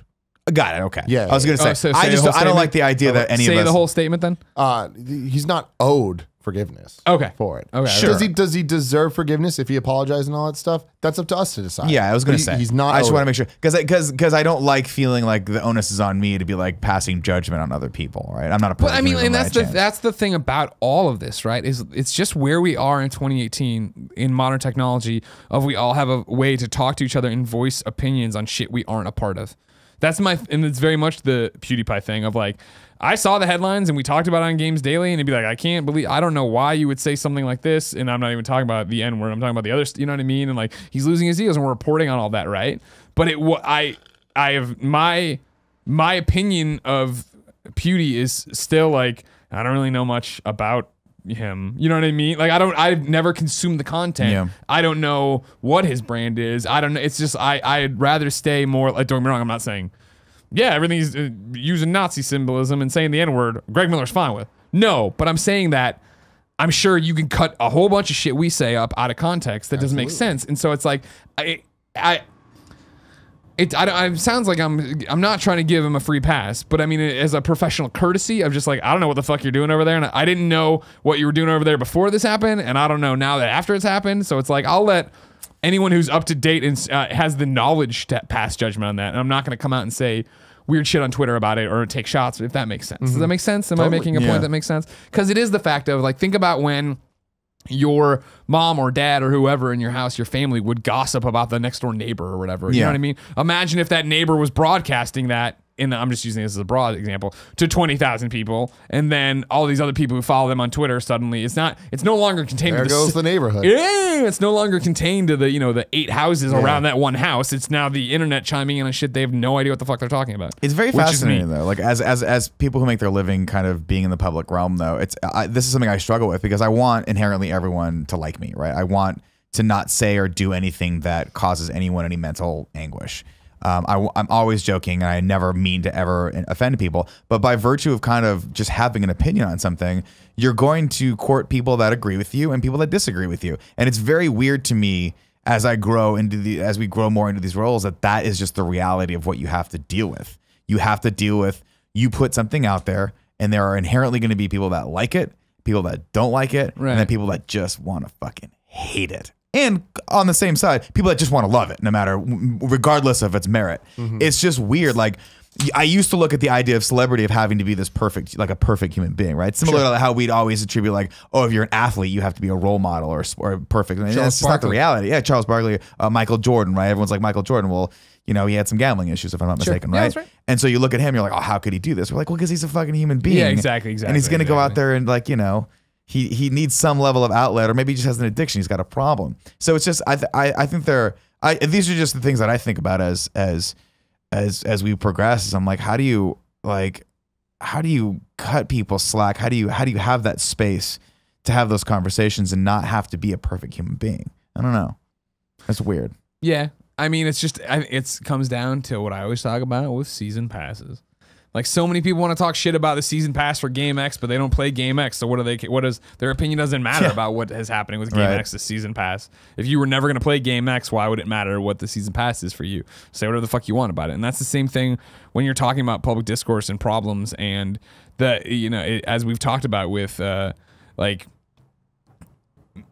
the Me Too stuff and the Chloe stuff and the Hardwick stuff and all this jazz of just like, man, it is so easy to just we love Chloe. Chloe's been amazing to us. You know what I mean? She was the first host we ever had, the first like partner host we ever had. You know what I mean? E3. You think about it now with like Andrea and Danny and Jared and all these people. Yeah. Like she was her and Alfredo were our first co-hosts ever for E3 that year, right? And so clearly like, yeah, well, but it's like one of those things of, and I'm this stick with me, is just like, man, I want to be there for her and stuff. But then it is also the thing of just like, it's not, I feel a connection to her because I love her and I know her in this professional setting and a little bit through like, friendship stuff like that. But it's like, I shouldn't reach out. I shouldn't like get involved with this. I don't need to be, this isn't the same as Tim doing, Gia torturing Tim or something like that. You know what I mean? It's this weird thing of how you grapple with what we have and the access we have and the reach and the personalities and the connections we have. That is an interesting point to bring up because there is that question that goes through your head when you see something like this with a friend of yours where you're like, or acquaintance, whatever you want to call it. Like I'd call Chloe a friend at this point, but of like how much do you want to say? How little do you want to say? Like, do you want to just let her speak and like that know that that's what she needs, or do you want to kind of be there just a little bit?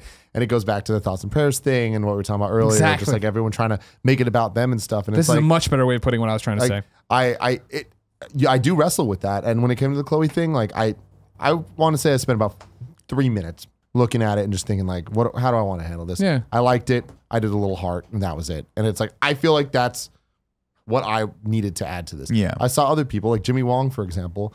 Like quote tweeted it and like added some editorial to it and context and stuff. And it's like, that's what he felt like there was something he needed to say. And I feel like he did a really good job. I feel like Jimmy Wong is a excellent person to follow on Twitter. 100%. If you want to get somebody that has a real perspective on this stuff, that he commits to and doesn't waver on and is like very, very clear. And like, I feel like I can go to him and get a lot of facts with his slant, you know, and know where that's coming from. And then, if I want to look for other sides, I can look for other sides, but he's always like right there. And I was like, okay, that's how you handle it. And there's a lot of people that just saw it, read it, talked to me about it, didn't interact with the tweet at all, didn't interact with the message, and that's fine too. Silence. Well, I mean, it's just, I don't know. I can see how you're bummed out by all this. It's all bummy stuff, right? And like what night, do you do? I was laying in bed and I was just like, fuck, man. Yeah. Like, almost every night before bed, like Gia, especially now that she's doing this dance. Let me talk to you guys about this thing called Orange Theory. All right, Orange Theory. Orange Theory. It's not an organic thing, is it? Is this where you cut out the circle? You cut it in half, and then you cut the circle out of it. No, the grapefruit technique. Yeah. No, it's like a cult gym thing where you wake up at 4 a.m. to go to this like rigorous fucking class. How much do you hate that? Thank you. I mean, I just hate it because she wakes up and is it like Barry's boot camp kind of thing? It's very similar, but it's like the new. Doesn't matter. She's been waking up super early and going to bed super early. So I have some time to myself at nights. And like I usually end it just by going on YouTube, looking at the trending thing and like watching a couple music videos or whatever the fuck like stupid Jimmy Fallon skit happened. Like that type of shit. Going down the rabbit hole. Decompressing. And man, yeah, it's decompressing. And looking, like I saw the Drake video with the Degrassi reunion. I'm like, this is fucking awesome. And then right underneath it is like news stories about the internment camp stuff. And I'm like, fuck my life. Yeah. Like, and then just going down. And then it's that's what I'm talking about, right? Tentacion, and like everybody's fucking thoughts on it. I'm like, this is nuts, man. The difficult thing I find with media, and this is an age-old story, but the sad thing is like if it bleeds, it leads is always the mentality. And there are a lot of wonderful things happening in the world. They just don't get clicks. And so I think all too often, like I scroll through my news feed on my phone every day, every morning. I wake up and I just pop just to see what's happening across the broad spectrum of things in the world, politics, technology, entertainment. And it's always like, it's just always doom and gloom. With the exception, usually entertainment is actually pretty positive. Usually it's like, hey, Incredibles 2 did really well. Alaska is calling Get me. it. So the next chapter in the story. Yeah, just that can be here. Man, I'll tell you, we didn't get a chance to talk about this Cool Greg situation yet. I'm glad I wasn't there. Because one of two things would have happened. Either when someone else is more pissed than me, I get really calm. Yeah. But if I feel like they're not adequately pissed, I get sympathy pissed, and then I go fucking nuclear. I can't imagine if we were all on that plane, what would happen? You would have filmed it. Been bad. Yeah, well, yeah. Oh, this is the one disappointing thing. Yeah, well, somebody brought this up. I did. I did on the morning show. I was right there. I looked you in the eye when I said it. How did you guys not think to film this? Most of us were asleep.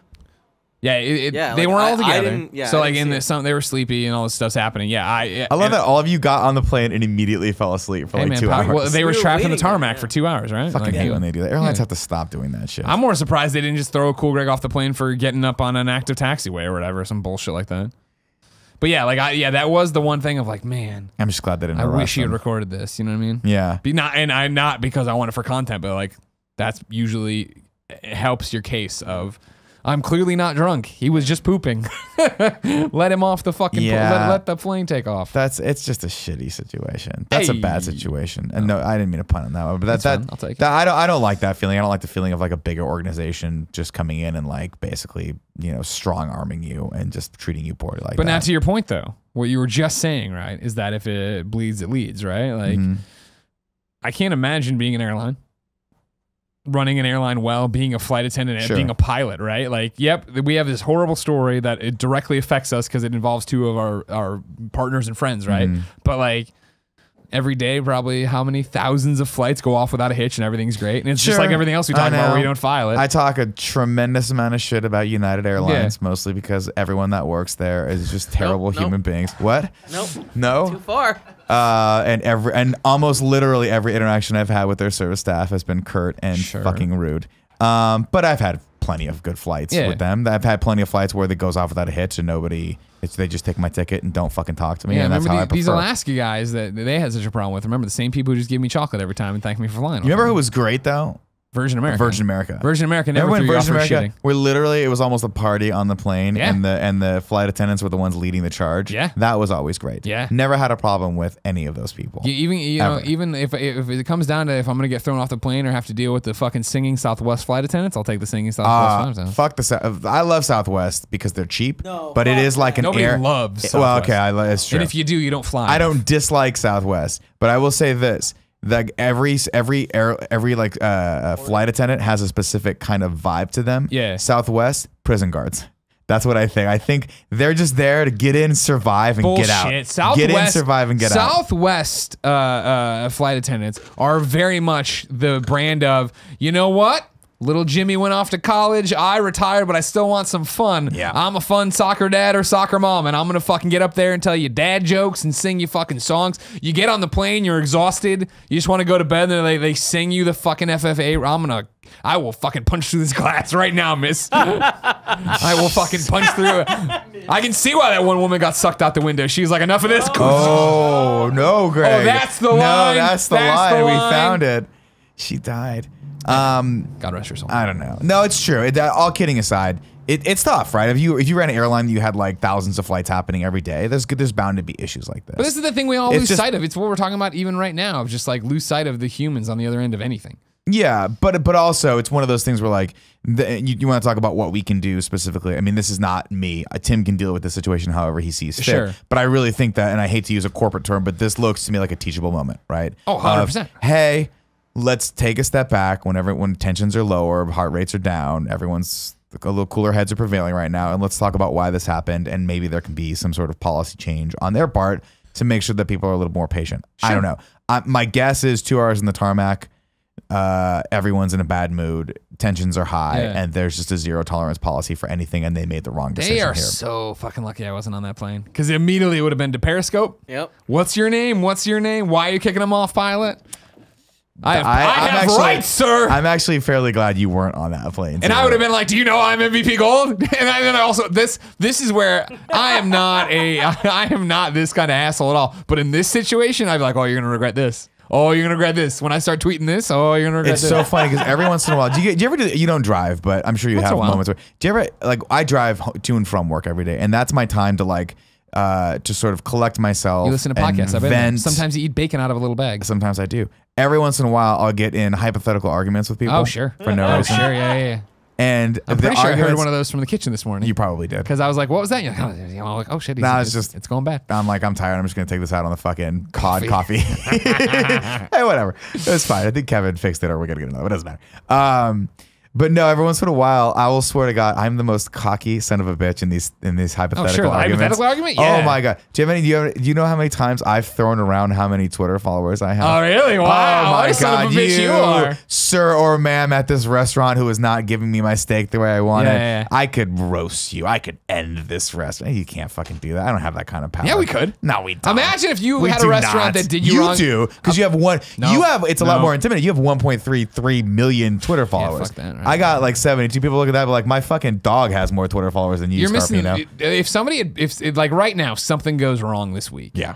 You know, whatever. We go to fucking Clancy's Jamboree. Let's try to take down Alaska Airlines. Clancy's Jamboree, right? And we get a bad experience from them. Literally, like, all right, next week for Kind of Funny Prom, we are canceling the Giants game. Everyone come to the picket line with us. We need other signs like, oh man, we can still do it to Alaska. We could. If Tim doesn't get the right answer here, guess what? We're going to Alaska fucking Airlines counter at SFO, and we are protesting. Yeah, it's one of those things. It's hilarious though because you think like, and see, this is the thing. But this is why look at how I can use this power for personal gain / our good, but I just don't know what to do with the illegal immigrants. I don't know how to help that. Well, I mean, for one, try to vote for someone that has a better policy about immigration, but good luck with that in the midterms. Two, I think the other issue that we have is just the cycle of news moves. So if we're like, I have. Oh, sure. It's that's like the thing. Is, I start thinking like, oh, I'm gonna try to affect change with my social following, and then I lose steam on it 5 minutes into thinking that. Right? There's no way. If you're a business and you see me lose your temper inside, just wait 5 minutes. Like Starbucks. I'll go cry it out in the parking lot like a child, and then just go to sleep and forget it ever happened. And I think that's most people. Sure. I hate this. Next day, what did I hate? What's the new thing to hate? That's why it's hard. That's why you can't affect change ever, because there's so much shit happening that like if immigration were the only thing anyone had to deal with, it would be solved by now. Hold on, I'm getting a call. Maybe it's Alaska Airlines. I feel like there's Nick. I feel like there's some places where like Umami Burger. Hey, Mom. You haven't been back. Yes, and I've asked them back anytime. If I've back channeled to Mr. Umami whether or not my silent protest has hurt their bottom line, and it has in fact not. Yeah, they have not lost any money or sleep over the fact that I haven't gone there. I'm gonna be honest; it's just affected my ability to eat umami.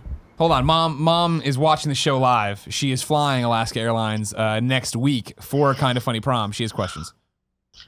Yeah, I want to know, should I not fly the Alaskan Airlines and make another arrangement, or should I just be an asshole when I fly and film it all for you guys? I feel like option B is great. I don't think anyone should not fly Alaska Airlines because of this. I think Tim's talking right now, and my hope is that there's I also don't want you to have to spend $300 extra to fly some other airline. I'd rather you put that money. She's talking a big talk here. I booked it with my points. She's flying Alaska Airlines next week, all right? I see. All outstanding Alaska reservations will stand until we get a clear definition of what's happening. So nice try, Mom. Well, I would have done it if you guys didn't want me to fly. I would have put my I believe you. I appreciate respect that. I really appreciate that. But no, we got the clear. We're good. Everything's fine? Everything's fine. All right, good. Because maybe, Cool Greg likes to wear a shirt that says free swerve or swervy or something. I don't know. Free swerve, that's right. Please swerve. We can get a free Cool Greg. We can get that and have that go. But I'll let you know, Mom. All right, I'll watch the rest of the show and see what happens. All right, love you a lot. We should wear a shirt, make sure that says he was just taking a shit. How about that? Come on, man. It was just a shit. It was just poop. All right, update. So update. They fucked up real bad. Admitted and they're like, we shouldn't have admitted we profile people. Admitted full fuck up ability there. Okay. And took full responsibility. And they were just like, hey, we had to do a full case thing. Sorry it took longer than we wanted it to. We had to specifically talk to everybody involved with the flight, like the flight attendants, the captain, all that stuff, including the janitor people, like the cleaners. The custodians or whatever. Then they went in there like, no puke. Just poop. Well, they did that stuff. But anyways, they were just like, yeah. Imagine having to be the CSI team on that. They're just like this. Oh, that's gross. That's gross. No, it's just shit. You took it too far. It's just shit. It was. They were like, it was a huge miscommunication. Like that, absolutely not okay. And they're like, we're gonna try to talk to like at least all of the San Francisco based and LA whatever flight attendants and like let them know like you can't make rash judgments like that. Like you guys made the wrong fucking call and whatever. And they had the people that were outside the gate got in trouble for the way that they talked to us because it was absolutely inappropriate. Yeah, I mean, so now how much Alaska Airlines do you own? 3%. Yeah, that'd be amazing. No, they gave me and my brother $400. Oh, Oh, nice. Oh, that's good. Vouchers, which I'm like, all right, Restitution. You know, I'm not trying to fucking push them to like. No, look, and that's the thing. Like, and that we were just talking about this again. You do whatever you want, and this is your thing, and however hard you want to push for this. But my thing is like, I think you're handling this correctly. Of like, look, I just want you guys to know, from my perspective, from the client's perspective, from the paying fucking customer's perspective, you treated us poorly, and there needs to be some. We need to reconcile this. Absolutely. And it sounds like they're like, we agree. Yep. This didn't look right from our perspective. We fucked up. Here's what we can do for you, and you go, cool. And hopefully someone's learned something from this, and everyone can move forward positively. Yep. Right. You could have taken this another way, where you're like, I'm suing, and this, Totally. and I'm gonna I'm try not gonna to do that. get 200,000 more Twitter followers for being the fucking guy that fights for your rights. But reality, I'm just trying to get more Twitter followers. But you're not doing that. This sounds stupid and silly coming from me, but like this is probably the first situation in my life I've had to deal with where like this is about justice. Yeah. Like this is about like fighting for my brother in the way that he was treated, because it was absolutely unacceptable. And for them to admit defeat and, you know, like try to put things in place to not have this happen again, I feel good about that. But I feel like also often we hear stories about that are quote unquote about justice, but they're not. They're about profiting, right? They're about someone trying to make a name or some political agenda or get something out of this. And that's fine. You do you if that's what you feel you need to be, you know, to be made whole again. That's great. But I really do feel like you probably spoke your mind. Again, hearsay, but I trust you when you tell stories. Unlike me, I don't trust myself. You probably spoke your mind, and they weren't listening to you, and that sucks. And that is the problem we're having in this country in general, is that people are saying, I'm right. No one's listening to each other. Except in this one, you were 100% right. So, yeah, and then dealing with the situation is I do feel like I needed to get something out of this, because like they literally fucked our day up. We were there for a ridiculous amount of time. So $400 vouchers. Well, let's put it this way: if I'm happy with it, let's go. Let's move on from this garbage mess of a disaster. If they did what United usually does, which is they oversell their planes by like 15 seats, they at least give you another like a flying voucher when they kick you unceremoniously off their plane. Maybe they're the prison guards and we're the prisoners. You know what I'm telling you right now, Greg? 300 prisoners. I think guards, they changed that policy. 300 prisoners to 2 guards. I'll tell you one thing right now, man. You like those odds? I like those fucking odds. All right, have it your way. Can we make a shirt that says "Let Cool Greg Poop"? I like the free cool Greg. If we're gonna do one, it needs to just hashtag be free cool Greg. Yeah. I just feel like that one is not future proofed. Like one day we're gonna sell a lot of those shirts. I just say we have the pooping ones. let's just get it up on the store right now. Drive is gonna be awesome. Ladies and gentlemen, it's time to talk about the 3 letters you've always wanted to hear on the Game Over Greggy show. JFK. Now, I want to know you're triggering Tim's mom on this one. I'm sure. I'm waiting. And it's not like when we broached the topic of her beloved JFK. Kevin, who submitted the JFK topic? I'll send that to you in a second. She messaged Can you just read it in your microphone when you find it? Text. I don't know where my phone is. Great, Kevin. Patreon.com/kindafunny. You can go to be on the show, to be a producer like Tom Bach, or to submit a topic just like this person did that Kevin is looking up.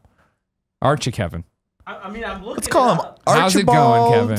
Okay. McGillicuddy. He's got it phonetically spelled for me. Amar. God bless him. God bless his beautiful little face. Pal. Anwar? Umar. I thought you just said it was phonetic. I know. I'm not good at phonetics. Oh, he's coming over. Oh, he's wearing this t-shirt. I like this t-shirt a lot. All right, this one. God, how do you guys are so young. Your eyes are so good. Oh, okay. Well, it says also. I'm like, is that part of it? No. So it's Amr Kushe Tropol. And we'll just say it was so easy. It was so easy when I was reading it. Amr, actually. We're just gonna say Amr. Thank you, Amr. Amr, we said, what's your topic? He said, Mr. Rogers. We said, we've already done that. He said, JFK. To be clear. Okay, lay it on. What do you got for me, Kev? I don't think we ever did a proper Mr. Rogers. We just did. We did. No, we did a topic that was like, who from our childhood is not a bad person. The topic was really? Mr. Rogers. Is he the only person ever that never fucked up? I feel like we should say Mr. Rogers. Oh, my bad. Umar, that was my mistake. I like when Kevin gets ready for war and then he's like, oh, so you know what? Sorry, man. I know how to back down. It's Kevin's fine. a man. Kevin is willing to admit when he's wrong.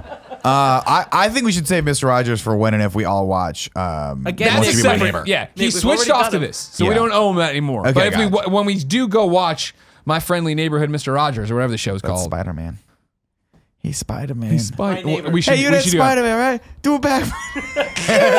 What a great fucking movie. Fucking good movie, Instead, man. let's talk about John Fitzgerald Kennedy. If my mom's still watching, she's very excited. Is it Fitzgerald? Jamie Is that Kennedy, the you middle know. name? Yes, I thought it was yes. I thought it was fucking- Franklin. No, it is very much Fitzgerald. Is it Trust me, fucking if you'd let me talk a little bit longer, you just call another, Jamie Kennedy? another sentence. How long do you Just need? another sentence. One more Nope, sentence. can't do it. Don't want to. I see how wanna do painful it. it It is. feels Don't good. wanna- Thank you, Joe. No, Greg, I my looked mama into it. Kennedy, of course. Yeah. Somehow distantly related to JFK. I feel like all so I grew Kennedys up in a are. household very much in love with Camelot and JFK, and I know a lot about him and his death. I'll tell you what. Should I have been reading the book about his assassination, complete with the medical examiner pictures at like 9? No. That's shit you don't get out of your head. Seeing, I did though. And I saw it because I was very fascinated growing up. Obviously, Would you believe that Cool Greg spent a good amount of his life absolutely transfixed by conspiracy theories about JFK? I can believe that Because that is a true story. I just wish it went a little bit further, where Cool Greg spent like a summer in Dallas, like reconstructing. figured it all out. He's like there. throwing dirt in the air and seeing how it blows. He's connecting like balls of string from one point all the way up to the library window. Now, Is it a library?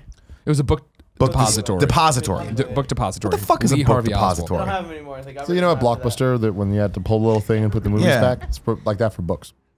So Why? you might say Not just a library? it's an Do they go back to the libraries? no. Well, this ruined Book Depository's name forever. They're so like, they we just really can't do this that. anymore. This is the one thing they connected Was it to. a name brand? First off, kind of the Home Depot, or it's the book depository, or was it just the go? You're a movie guy. Yeah. Did you watch Jackie? I watched Jackie. Yeah. Yeah. How was it? With Natalie Portman? I Very always wanted to see it, and then it got here, and something happened. Like every It's, movie. And I didn't I mean, see it. she's phenomenal in it. It's if you can get past the accent that they use there, because they have that really hardcore East Coast Bostonian accent. well, that's how the Kennedy sounded. What do you want him to do? It's hard, but it was very stylized, and it wasn't as I don't think it was as straightforward as I wanted it to be. Okay. It was a lot of her like staring off with weird music playing for like Okay. an hour of it. Yeah. It's beautifully shot. Okay. And you really do get a sense of like what she had to deal with the hour. I mean, it starts like blood on her outfit. yeah. Like Mrs. Kennedy, we have to, what do you want to do? All this stuff. It's fucking heart wrenching. And Portman's awesome in it. Yeah, for sure. yeah. So I felt here's where I'm going to take this topic to begin with, and Give it to me. we're going to go on a whole bunch of places. Tim, Yeah. I want you to I'm strapped in. button up and strap in. All right. I like how you're just so terrified of being touched. I don't like it. You know, Now, I it's feel like we because need of to Kevin, though, immerse right? you in No, touching. It's not because It's because Every of Kevin. day. It is because no, of Kevin. It's not. Touch time. We have touch Every time. day we're going to have touch time with Tim. We can start right now. You want to do a dual hug? Come on. Yeah, you want to hug him? I hate this so goddamn much. We're going to fix you. Don't fix me. It's aversion therapy. Oh, why is Nick's hand going there? Oh, God. Okay, you're safe now. Oh my God. See, touching's good. He hugged the curves. Not every touch is going to be like Kevin. That's not what it's. I'm sure Every it's kiss the least begins tickling. with K. So JFK, I felt like I know a lot about. Yeah. Again, I don't know shit about JFK. reading the books and I stuff. tried watching the Oliver Stone movie. I couldn't get through it. Oh, it's a good movie. Oh yeah, back I gotta and to go the back. left, back and to the left. Yeah. But I feel like even you probably know enough, right? I know the top level Lee Harvey Oswald. They think there might Cuban be Missile multiple. Crisis, though. Not even Yes. just his assassination. Sure. This is Going why back to my that. mom was mad at you. Right. If you missed Yeah. this, Photoshop. we do Yeah. Photoshop challenges on the Kind of Funny morning show. And one day I challenged the audience to put Tim into the photo of Lee Harvey Oswald being murdered Your after mom he was, Did not find that joke funny. Did not. But remember what I asked did not was like that joke. put Tim in as anybody other than Lee Harvey Oswald. And a lot of pretty much everyone didn't listen. And so I have on this computer, I have about 17 photos of Tim being assassinated by Jack Ruby. Yeah. Right now, Anne is not happy. She is not. We're not she going to make hates fun of me. that. We're not going to hang on that. All right. Instead, we're going to get around a little bit. First off, here's where I'd like to take this topic. I on Netflix, right? IPA? Yeah. Yeah. Smells good. Oh yeah. Everybody loves the Heady Topper. It's like a light IPA. It doesn't feel like It's very- hard. It's is it hard? Have a sip. Double, have a sip. dude. Cannonball. Cannonball. Oh Jesus Christ! Yeah, it's not light, man. That's the leaded. That's the leaded stuff. Christ. I get around the Netflix. I like to see what's on there. Yeah. We had come up on the anniversary of one RFK. Robert Kennedy, Bobby Kennedy, getting killed, getting assassinated. They just did a show about him, right? And well, that's what I'm saying. On Netflix, I watched the 4-part, 5-part, whatever it was about it. It was great and fascinating because as much as I was raised, revering JFK, hearing a lot about him, hearing a lot about Camelot, hearing a lot about assassination, all this stuff, Bobby was always a footnote to it. That, he was running for president and then he got shot. You know what I mean? And it was like, oh, wow, okay, that's all I never knew him for. Going through and watching this, there's so much footage and so much stuff of him. And it's been a while. I want to say going down to Louisiana and doing tours there and seeing how horrible the conditions were there, that they're like third world country, and how that affected him and how that motivated him to run and how he ran his family, and having talked to all these different people that were a part of his life and motivated him to do this. And then the fact that there's even a conspiracy around his murder, which I didn't know. Where I just thought, it was this guy. Go deeper. We knew who I was. Yeah, and we talked to this guy who's literally was like his friend. It seemed kind of like a peripheral friend, but also got shot in the whole thing. He got when RFK gets shot, he gets shot too. And he's like, since then, his life's just been on this track of like, I owe it to Bobby to figure out what the fuck happened here, and it's fucked up. But it was weird to see this. And I don't mean to insult him, a side character in the JFK story, right? The assassination of a president. Yeah. Suddenly be thrust out of like, man, this guy was awesome and he had a great thing. And you're talking about being fallible, right? Mm-hmm. The whole thing is like his transgressions and how he had beliefs wrong until he met other people and did this. And like, it was really inspiring from a political thing to see somebody who cared so much be molded by these decisions and choices to go into politics and find that voice and become who he wanted to be. Yeah. Depending on which, I mean, the Kennedys were definitely not known for their for being good Protestants. I didn't mean the transgressions weren't similar to JFK's Marilyn Monroe stuff. It was more like, this isn't an issue, and then realizing it's an issue and changing his mind. We were talking about again, right? As politics these days are, you plant your feet, and this is what I believe, and you can't fucking change my mind. You're not allowed to have an opinion or have an opinion of all. And especially like the way they went through and they put it in the context of the time of knowing how fucked the 60s are in general, but like race wars and the push and pull of the Democrats and Republicans and how fucked up the party was when JFK gets shot and what that does and how it does this, Lyndon Johnson having to pick up the Vietnam War and all these different things. Like fascinating stuff. I highly recommended this Bobby Kennedy documentary on Netflix. Multiple pieces, really good. And whole episode about after he dies. I thought that'd be the final episode. He dies and what goes on, and then no, you get a whole episode about life after it. Very fascinating. However, though, back to the JFK topic. Yeah. What I want to talk about is a show called 11/22/63. As you all know, I don't watch that much TV. Canceled cable, and when I did that, I had the Netflix, and I was like, oh, we wanted to watch Handmaid's Tale. Like, we'll try that. Started up the Hulu, and I was like, man, Hulu's actually really good. A lot of good shit on Hulu. A lot of good shit on Netflix. I'll give them the $10. I don't want to start going back to the cable bill, right? Where I have too many $10 programs. You can only have 2 or 3. Exactly. Well, that's what I got. Of course, I got Netflix. Mm-hmm. I got the Hulu, and then I did the $10 for HBO on my thing. Smart. I need my HBO. I got to see Ballers. Yeah. Where's it going, Rock? Where are we going? Where are we going to finish this? Where are you going to go? Who's familiar at the table with 11/22/63? No, man, those are the lost numbers, right? No, this November 23rd, 1960 or 22nd, 1963 is when JFK gets assassinated. I assumed as much. I was just trying to. Joe, you're coming in. You're excited? This is the Stephen King book, yeah? Right. That turned into a series? Right. It's a series on Hulu that I watched or whatever. 8 episodes, and it's based on Stephen King. What it is, Nick, is James Franco is in the modern day. Mm-hmm. He is recently divorced. He's a teacher. His life's not terrible, which is one of my problems with the plot points. But, he's just meandering a little bit. And he goes to this diner every day, or pretty much every day, has burgers, grades papers, whatever. His friend runs it. I think his name's Al. And one day, finally, they're chilling out there. Have you watched it, Joey? I've watched like bits and pieces of it, but I never finished it. Okay. He goes into the back, Al, to go get food or whatever, or work a little bit. And then he comes out, and he's like hacking and dying, and his hair's all messed up, and he looks even older, like a little bit older. And James Franco's like, what the fuck, man? They were just talking a scene or two before in the diner. Like, no time's passed. What the fuck? And he's like, come to my house tonight and I'll explain everything yet. Or come back here tonight or whatever it is. And it turns out that in the back of Al's diner, there's a closet. And if you walk into it and walk all the way through to the other, you just keep walking, you fall down in 1960. Where the diner is in 1960, you fall down out there. And you can stay. If you want to go back, you turn around and like walk just basically where it should be, where you just came from, where this section of the diner's closet is, and then you pop back out in the real world, but only 2 minutes have passed, no matter how long you stayed in 1960. And so it turns out that this diner owner, his whole deal is he's like, the world's in a shitty place right now. He lost a whole bunch of friends in Vietnam. This is his backstory, right? He discovered this, and what he's trying to do is stop JFK from getting assassinated so that none of the bad things that have happened so far happen. He thinks if we stop JFK's assassination, that's cool. Vietnam won't escalate the way it did, which means my friends won't die, which means, so on and so forth. This like, chain of events, butterfly effect, right? Of like, if you can change this one thing. He has no idea if doing this will actually stop everything. This is the one thing he thinks but he he's can hung do. himself up on this, right? And so it turns out he's been doing this for years.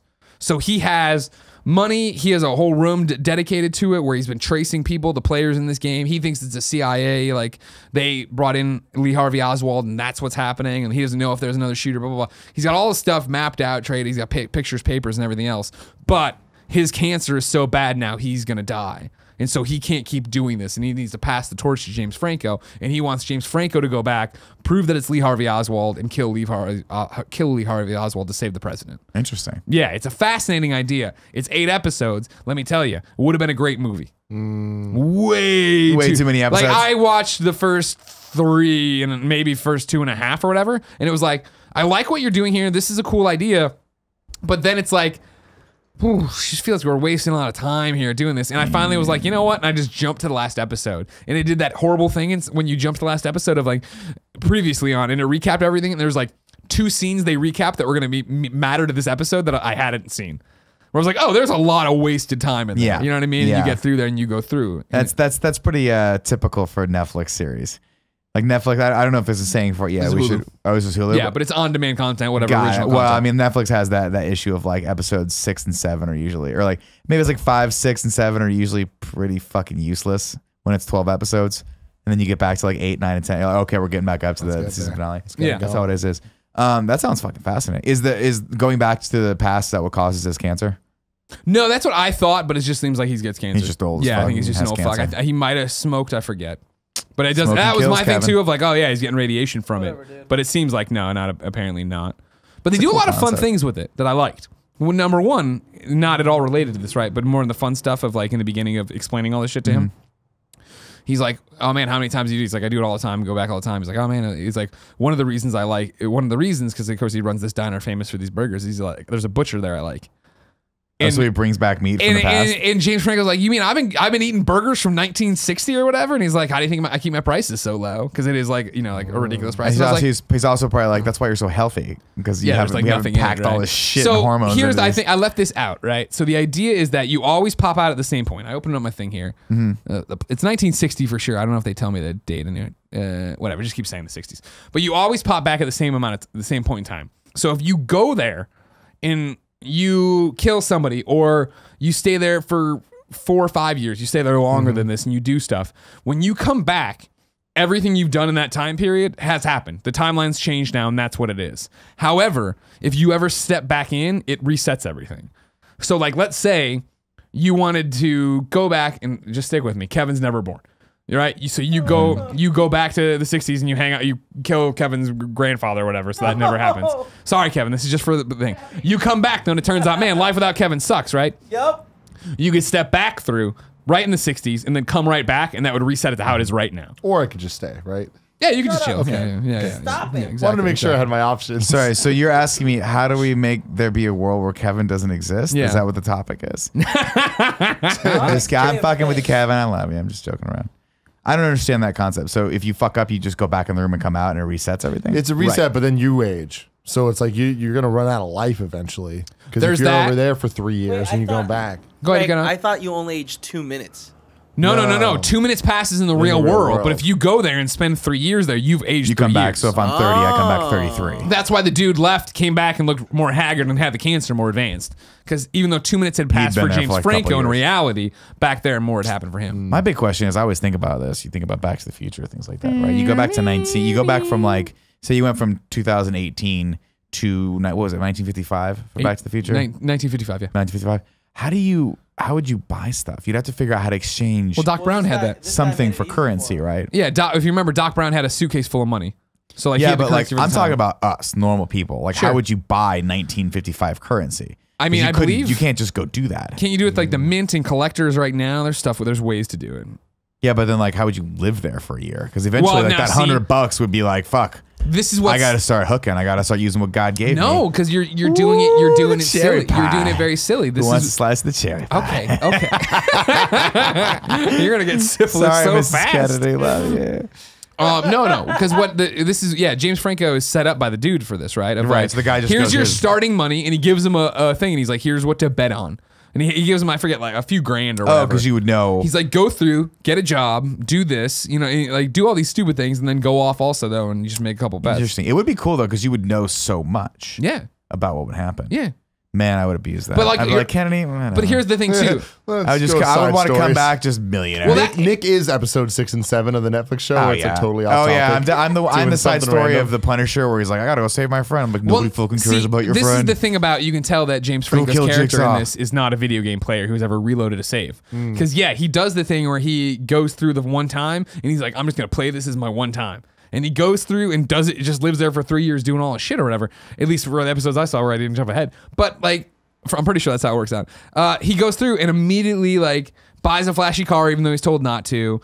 Goes and he puts down a ginormous bet, like an enormous bet by our standards. Yeah. Let alone in this like weird town. He wins like $1 million, which is like $300 million now. Not even that much, because it's like he's betting in a backroom bar or whatever, right? Sure. But like he leaves, and it's clear the dudes are pissed, and they're like gangsters, and they're like, well, yeah. And so they send a guy to his hotel room, and he distracts him and knocks him out, and then like goes on the lam, and it's like, you can take whatever you want back through the portal with you. So go and make a bet that doesn't, make the giant bet and get away with it, and drive to the diner and go through and do it all over again. Yeah, so yeah, you have an going. unlimited pool of money. Yeah, see, I hate that. They always plan. obviously the story wouldn't be as fun if the person didn't make some mistakes. And storytelling 101, you have to create conflict. Of course, you have to create a dynamic situation where your protagonist fucks up and has to overcome some challenges. But I say that with the rare instance of every once in a while you see a show that does it right, and of course something else inevitably comes in and fucks everything up. But Breaking Bad, I think it was like season 2 or 3, where he meets Gus, and Gus is like, look, I got this place. It's a front. Nobody knows who I am. I drive a fucking station wagon, and meanwhile I'm like a drug czar of like this part of the country, but nobody knows. And if you just are cool, we'll just continue to make money forever and be able to do this. And I've always found that fascinating. I'm like, I fucking hate when characters just immediately goes, well, I'll just do that. They clearly know what's going to happen. It's like, yeah, motherfucker, something bad's going to happen. This dude's been doing this for 20 years of his life, and he knows what not to do. Just follow the fucking rules. Yeah. Take out Lee Harvey. Done. Well, that was one of my big problems with the show, right? Does he never take out Lee Harvey? I'll spoil the whole thing for you. No, don't spoil it for people watching. Who cares? Just tell me they had later. their chance. Years ago. Did it come out years ago? Yeah, I think years ago. Yeah, but people don't. 2016. You're right. The thing is, though, it's so hard to know when Spoil things it. come out. They're fine. They don't care. And again, All right, just tell me. So, but like, what's more interesting, and this I thought was a cool wrinkle until I thought about it at all, where Franco's like, well, you've been going back forever. Like, why haven't you just killed Lee Harvey Oswald as soon as you could when he comes back to the United States? And the dude's like, I couldn't do it without proof. And they cut to him, like, Lee Harvey Oswald coming off the plane from Cuba or wherever the hell he was, and being like, he thought once I saw he's on a payphone, the guy who should kill him or whatever. It's like, I saw him come off and I looked him in the eyes and I couldn't kill him, what could be an innocent man.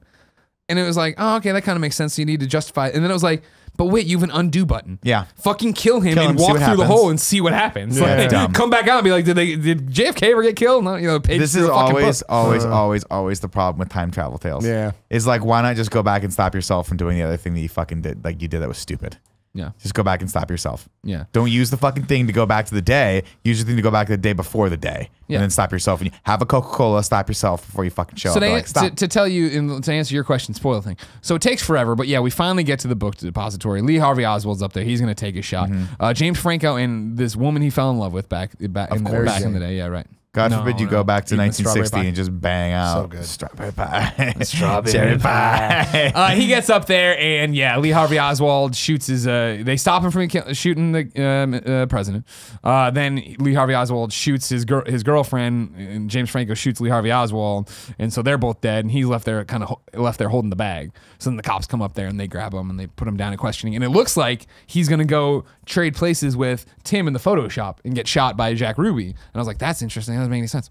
And he gets taken there and like he's put in questioning, and they finally start like pulling apart his whole story of like, you didn't exist before 1960. Right, you're clearly a Who Russian the fuck spy. are you? Wait, exactly. Yeah. What's going on? Were you part of a conspiracy? And he's like, no, I'm here to stop him. How would you stop him? Blah blah. You live next door to him. They piece it all together. That's super weird, right? And it seems like, man, this guy is fucked 6 ways from Sunday, right?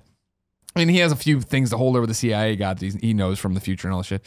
And from also like putting bugs and stuff in their houses and shit. But then the guy comes back in and yells at the CIA guy, and they're yelling or whatever. And then another guy comes in. He's like, I'm sorry, sir. There's a phone call for the guy we have in custody, James Franco. And the guy's like, I don't care who. It could be the president himself on the phone. Like, I'm not going to stop this internet. And they all like freeze. And it's like, it is the president. And then there's this thing where he's talking to the president. And then Jackie. Of just like, I heard you saved our life. I can't do a JFK. Life finds a way. I hear you saved our life today or whatever, and I thank you and yada yada. And it's like, well, no, he's being questioned as like a spy, and they just let him go. And they're like, all right, well, the president's fine with you, so you're fine. And it's just like, what? And then he goes back, and then he comes back, and he tries into 1960 again, and he finds the the girl or whatever, and she doesn't know him obviously because it's 1960, it's the years before they even met yet, and then. He can't do it, and then there's this bum who's been walking around who knew about it. It was like, you don't belong here. And then he goes back and he's like, I can't do it. But then he looks up the woman, and she never married. So he goes to her retirement thing, and they have a very sweet dance together to the song they made love to. And I was like, you know what, that was pretty cool. Right now, are you allowed to bring people back with you through the door? That's a great question. I don't think so. I would have like, I don't have proof on that one. I'm like, I'm going to take you to a place future where we have. That's right, ma'am. The Prius C. It is the best car ever made. In blue. It is you can electric. get it in 3 different color blues. And there's a coffee shop on every corner that will charge you, that's right, $4.50 for cold brew coffee. Great. Would you do that though? If someone came back from the future and was like, I'm from 30 years from now, and it's from the future, really dope. Yeah. You got to come back with me. Really permanent? Dope. Permanent. Nah, I want to watch. But think Can I bring about- Jen and Porty? think about- Do they have the way to keep Porty alive forever? They in the future they do. Yeah. Oh, They cut fuck. Fuck. They cut his head off, put on a robotic dog head. No. They just lock it in, and he's like, and if the hip blows out, they just replace it with Sure, another put a new with part. a gasket. Yeah. Does it good to look go. like Android's like in Detroit, or is it like he looks like an erector set? He looks like it looks like a dog, a regular dog, but when you touch him, it's hard to touch. So it's like that, like spray on hair. You know, you ever see those like fake toy dolls that are kind of hard plastic, but they try to put some sort of hair texture on it, and it doesn't really work. I can't say I've sort of like seen these. AstroTurf, kind of an AstroTurf. He doesn't They're feel weird dolls. squishy.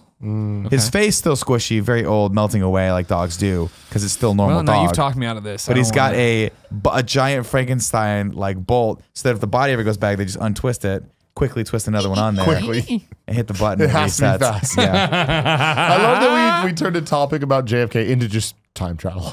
Hey, Well, man. I was wondering Classic, that. kind of funny. Isn't that fascinating? Like, I was wondering, like, would I go? Like, if someone came back and were like, "Hey, you and D, do you want to go to the future?" You're gonna be like, "I can take you there." It's If Are you they went to from the future, future? then we wouldn't be there. They're from the Yeah, I future. mean, we'd be Yo, friends. but think about this. be old. I wouldn't be there. Think about this. We could make a video that was like, "I'm gonna disappear, and I will reappear at this place Yes. at this time." Yes. And make another video Yes. looking exactly the same. Yes. Superstar. I love it. See, I love what you just did there. You Yeah, see what I'm I saying? love what you just did there. Yeah. Man yeah. disappears for 50 years, comes back, still same hairline. Would be like amazing. Yeah. Amazing. I don't know if that would be the headline they'd lead with. We'll but work it'd with be- it. We'll work If it with bleeds, it. it leads. If it bleeds, it leads. If you didn't know, ladies and gentlemen, this has been the Game Over Greggy Show. Each and every week, 4, sometimes 3 best friends gather on this table, each bringing a random topic of discussion for your amusement. If you enjoyed today's episode, please head over to patreon.com/kindafunny and toss us a few bucks to show your appreciation. If you didn't enjoy it, go fuck yourself. Damn. Remember, they post early on patreon.com/kindafunny and later on youtube.com/kindafunny. Please like, subscribe, share, show it to your friends. You can listen on podcast services around the globe, including Spotify. Let's say, I'll just say, I can't wait to see many of you at Kinda Funny Prom. You're getting early access on Friday. You still have a week. You have a week. Oh no. Yeah, I know, right? It's quick. June We're 30th. close. If you're getting it, you're running around San Francisco listening to us, that's cool too. June 30th, San Francisco, prom. Kindafunny.com/tickets. Joey Noel is going to be worth it. Hells yeah. Hells yeah, says Hells Joey yeah. Noel. The Joey, Greg, do you think people, when they thumbs get up. there, they're going to take a look at the cherry pie? Just think, the guy want going to some of slice that cherry pie. So His face. so just your face is the cherry pie, and they want a slice of your face. Get a little bit of it. Get a little taste of it. What a taste of it. I thought you were the one that. Until next time, it's been our pleasure to serve you. It's been a long year. Is the cherry pie not in Let's see if I got an update on my suit for prom. Wait, Kevin, what happens if you click on that zombie decision maker on this stop? It's just zombies come out. Hey, everybody in the post show. How you guys doing? Oh, well, it's gone away. Just click on the zombie thing. I'll check I on you want in a to see second. what the zombie thing is. Where is it, Joey? It says new zombie decision New maker, zombie second decision row. maker. Second row. Second row, first word. All right. Let's see. Do it. Do it. Don't be a There fucking you go. coward. Okay, yes. I mean, I think it just. I think you start it, and it Hold on, says, I'm gonna show the okay, kids should I keep calling my face cherry pie? What? Hold Oh. on, wait for it. Oh. God damn it, wait Oh, for it. Oh! Hold on. No. No, you shouldn't. Should I call my face pumpkin pie? Well, it's not looking so good for me. It's neck and neck, dude. Oh no. No. Should Fuck you, zombie decision Nick maker. sit on his wife's face tonight? Oh, little rim job. Oh, shit, All right, I'm walking No. away from it. I'm walking away from it. Man, Heartbreaking. hashtag rim jobs for Nick. Smart job taken away, walking You away know, from it that would one. have been the first time, but I'll look forward to it. I got something to look forward to now. Yeah, a little You something. know, who something. knows when it's going to come? Oh, here we go. This Bean got Toast to- says, first time watching live. Loved it. Thank Hey. you. Mr. Yazman300 says, breaking news. Valkyria Chronicles 4 is out September 25th. That is not breaking news, motherfucker. Watch Yeah, Kind of Funny Games daily. dude. Boo. Watch Boo all the you. shows, Boo man. you. Rear naked choke this fucking mic. Whoa! So did they just offer the $400 or was there a negotiation there? Tom They Bach, just please get on the offered it. shock mic. You got to get on the mic. People can't hear you otherwise. Was the $400 a They offered negotiation or 400 just a each. They straight just up? offered it. I was like, I'm not gonna argue with this. Like, Wait, was not it in trying to make this credit or complicated. cash? Voucher. I'm only allowed to use it for a year. Well, No, you'll use it. You got like Yeah. chips. We got chips coming up for weddings got and some stuff. weddings and stuff. Yeah, it's gonna be real nice for that. Let me have one of those. For all the trials and tribulations you went through. I'm all right. This, Hey, this is we taking a emotionally toll. suffered with you. Honest Yeah. to God, Tim, if I had the option to get off the plane and get $400 or be home 7 hours earlier, I'm glad I went home. Oh, dude, I would have Yeah. been home too for sure, man. I was so goddamn tired. I will say, I just read the email they just sent me. They just went even more above and beyond, and they're upgrading me to MVP Gold. They are. Greg I'll had take to that. earn it. I'll take that. I'll take that. I Let me appreciate tell that. you. Cost them nothing. Let me tell you about this fucking sea salted caramel chocolate you're gonna get every time you You fly know, I hope down. you fucking enjoy diabetes when you get it. Because I'm going to be running alongside you saying, yes, I can still move. I still have all my faculties. And you're going to be just fucking smiling because you're like, I got all the chocolate. What I'm the chocolate level man. was Cool Greg elevated to? I don't know. I didn't read the full They email gave yet. him a pass to poop whenever he wants to. Cool Greg can poop Got wherever a he golden wants. ticket. Little sign he can wear around his neck when he gets in. Oh, man. Andrew Francis in chat says, "My overlord and master, Tom Bach." Yes.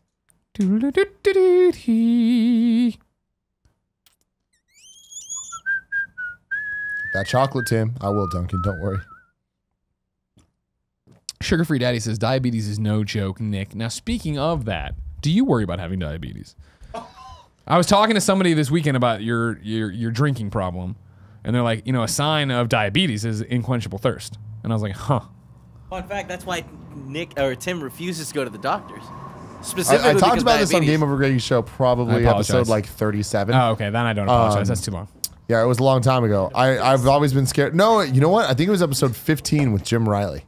That makes sense. I ran into Jim Riley at E3. Yeah. Dude looking good. Yeah, Anyway, he so is. do you think you have diabetes? You know how he's scared to go to the doctor? Oh, yeah, of course. Jim He's Riley? falling apart. Yeah, that was the whole thing. Of course. Uh, There's like, I've you know how always many said I times don't wanna people, go to you know the how many Don't see editors from, McDonald's every day. you know how many editors from IGN were scared to go to the doctor?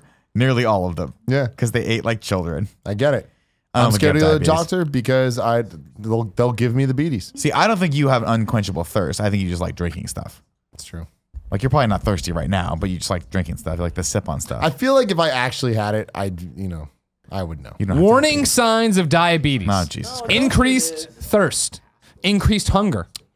No, I don't have. Dry mouth. Oh my God. Frequent urination. Yeah, well, that's because I pee. I drink a lot. Yeah, you Those drink a lot things of go water. hand in hand. Unexplained weight loss. I'm clear, guys. We close the book, everybody. It's fine. Tim doesn't have diabetes. Nailed it. Nailed it. I'm good. Oh my God. Do you guys remember, where were we? Oh, we were driving back from Kevin Smith that one time. Remember that? I do remember this. And we got in that conversation with the guy. You guys were like joking around that I had diabetes because I have to pee all the time. Wait, what guy? Some guy, we pulled over to a fucking Chevron station. Remember this? You guys remember this conversation? Maybe, No. maybe it must have, we were all loopily tired. I think it was one where we were like, we're going to make Kevin drive us home, and we all just fell And I asleep. tried to and we're stay like, awake next to I Kevin. had to drive you home. Hopefully, whoever, because I just couldn't do it. But anyway, I got in this conversation with this guy, very overweight, who was like, by the way, like, because people were like, Nick, you have to pee all the time. Maybe, and someone said, Nick, maybe you're diabetic, joking around. The guy's like, hey, by the way, I just overheard your conversation. Like, that is a sign of diabetes. My child is diabetic, and like, he has to go to the bathroom all the time. And I look at this guy, super overweight, kid, super overweight. And I was like, Jesus Christ, like, this family is very unhealthy. These are very unhealthy people. Very unhealthy people. That was it. That was it. I was like, where are we going? What's I about was to just like, happen? but it was like heartbreaking because I see this kid who's like 8 years old and he's diabetic because he's super chubby. I was like, you can probably stop that. Nick. Yeah, I was like, you can probably cure your kid's diabetes right now just by like and the kid's sucking down a fucking big gulp. I'm like, Jesus fucking Christ. Jesus Christ. Got his man. bucket of soda. I'm like, no shit, your kid's diabetic. He's drinking fucking his weight in sugar every fucking day. Andrew Francis says, Tim, I still need to pick up something for prom. Should I just type dope tuxedo into Amazon and roll Yeah, with it? do it. Hey, honestly, I feel like this goes a little bit farther. You need to go to Google. You type in cool suits. You need to know what your vision is going into this, right? How you feeling? What colors you feeling? What color profiles you feeling? And then just type that into Google. Go to images. Click on it. Get some inspiration. Go through. Make a style board. Make a nice little, dude, it's prom, man. Prom's worth it. Or just buy a t-shirt and wear that because you can wear whatever the fuck you want to prom. Yeah. Wear a tux if you can. Just fucking have fun, Or you go people. you go the Tim Gettys step. Yeah. You Photoshop your face. I photoshopped my entire outfit that I'm going to wear. It's going to be a surprise to everybody. It's awesome. You'll see that eventually. Joey, Rock also has a really cool suit. Joey, did you mean to text me this? Is this like a proposed headline, or were you trying to What does it text say? somebody else making fun of me? What does it say? Greg's mom is distantly related to the Kennedys. That was supposed to go to my mom. Because she would have been, my mom, big fan of the Kennedys. Oh, yeah. Obsessed. It's like the Kennedys and Princess Diana on like Oh, wow, yeah, her life interests and what I was grown up taught to. So I knew that she was gonna be very excited. And I did think it was weird that she never texted me back. This makes way more sense. It's like, you ever do that though, where you're making a joke about somebody, but you text them, like, Yep. ooh, goo. Penguin Von Penguin says, Greg just Googled symptoms and diagnosed him. Congratulations, Greg. You now have the qualifications to be a doctor in the Navy. That's all my doctors ever did when I was I'm in. gonna tell you something. That's all doctors do. Period. These days. If you Bill have something Cosgrove. Oh no. Greg, are you going to hit up Polite Provisions during Comic-Con? Hope to, but who knows? Yeah, We're we'll coming see. in fast Schedule and loose permitting, on that yeah. one. That's We'll see. one problem with Polite Provisions. Way too far from all the stuff at Comic Con. Well, it's not even that. Like right now, what we're booked for is hey, start the day and end the day, and you are fucking. Do we know what day that might be? Yeah, we do. We'll talk about that later. Okay. We don't need to talk about that in here. All right. Yeah, why don't you fucking... You know what? I'd love to just take this and fucking beat you over the head with it. You know what I mean? Let's see your fucking. Take my shoe and sock off, then you bitch. I'm sorry. Mr. Yasman300 said, Nick, did you hear that an actor from Riverdale was revealed to have tweeted fat-shaming tweets in 2012? He just apologized. No. And stay out of Riverdale. Mr. Yasman, is that some veiled threat at me for calling people fat? Because I was fat, sir. I was fat, and I lost a lot of weight. And I think that still Jesus, Kevin. allows me to make fun of people who are overweight, Tim. Does that make sense? No? No. Tim's shaking his head no. No. That's not allowed. Well, I'll do it anyway. I don't know, man. I'll do I'm it just anyway. Here. I'm just here. I'm just here so I don't get fined. Yeah, I just want to be fined, man. He said, Nick and Tim, did you see that John Lasseter? You saw John Lasseter replacements? I think he's saying that John No. Lasseter is being replaced. Yeah, Yeah, they put him They on. announced new replacements though. did they? I've been hearing about it. I don't know who they are. Yeah, he's been sunsetted for a while. He's like a consultant now. He's gone. I've got a golden ticket. Rudy says, Tim, have you listened to Everything Is Love yet? No, I haven't. But Cool Greg, have you? Yeah. Cool. He gets the Cool Gregs. 1 thumb up, 2 thumbs up. Or does he get gang and shit? 2? Yeah. Does B, kill J? No, not kill. Joshua Barron says, Greg, are you as excited for the Aquaman trailer as I am? Yeah, I'm looking forward to it. When do we get it? Soon. They keep hinting about it, but I don't know when we're going to get it. I need to be on the morning show that day. All right? Case closed. Kevin. Yo, what's up, dude? You excited to be here at 7 in the morning tomorrow? Ah, fuck. Love you. We got a job. You had that down. We got a job. We got a job to do tomorrow. Joshua Barron, another good point. If you're overweight, you're always overweight on the inside. Amen, good point. brother. Great Preach, point. Preach. DJ Kento says Tim looks handsome as fuck today. I'll take it. Thank you. Evan May, what watch you wear? Nick looks nice. Oh, this is just my little jam, dude. It's my little jam. It's your little jam. That's why I call it. You afraid to tell him what it is because you don't want him to take it? No, I don't care about that. Tell him what it is then, man. Huh? Be a friend. I don't want to show anyone. Okay, Jesus, all right. What is wrong with this watch? Says it's the director of Up and Frozen. Interesting. They both did well. That sounds like a good call. Good movies, yeah. I've got to go. Let's do one more. Make it a good one, though. Herman Falk Howe says, okay, I got a bit too excited here, but like, oh my God. Canada just legalized recreational marijuana, the first of the G7 countries. Pretty cool. Does that make sense? Do you guys know what G7 countries are? G7 countries? Yeah. I'm unfamiliar. I'm sure we'll leave that just like we're leaving the human rights. Trump just did it. Didn't they just do the G7 summit and he just embarrassed the shit out of everyone? He did. Aiden McBride says, are you guys going to have new show announcements at prom this year, like Kind of Funny Live from past years? No, we are not. This is a fun, very intimate different party experience. That's it, though. You said one. Yeah, more. That's it. Ladies and gentlemen, thank you so much for watching the Game Over Greggy post show. One of your little tidbit treats you get being Kind of Funny best friend on patreon.com/kindoffunny. Thank you for supporting us. Kevin has brought back up the zombie decision maker. Put it up, Kev. Coward. Should Kevin go home tonight and try and be dead quiet until Paula notices? Come on, give me a note, you son of a bitch. Come on. Oh shit, neck and neck. Oh! Suck on it, Kevin. Until next time, it's been our pleasure to serve you. Get out of here so I can point. It's the little things. That was the closest one. Yeah. Greg, do a clap for me. Excellent. We're still streaming. I know. But wave bye to the kids. All right. Jesus. Front page of Reddit pointed. All right, here we go. You ready? Yep. Thanks for watching the Game Over Greggy show, everybody. Click here to subscribe to our YouTube channel. Click down here to subscribe to our Patreon. It really helps us out. Maybe if you already subscribed, give a couple more bucks. No big deal. I won't judge. Click over here for a playlist of other videos, and click down here for whatever cool Greg wants to put in there. I hope it's music.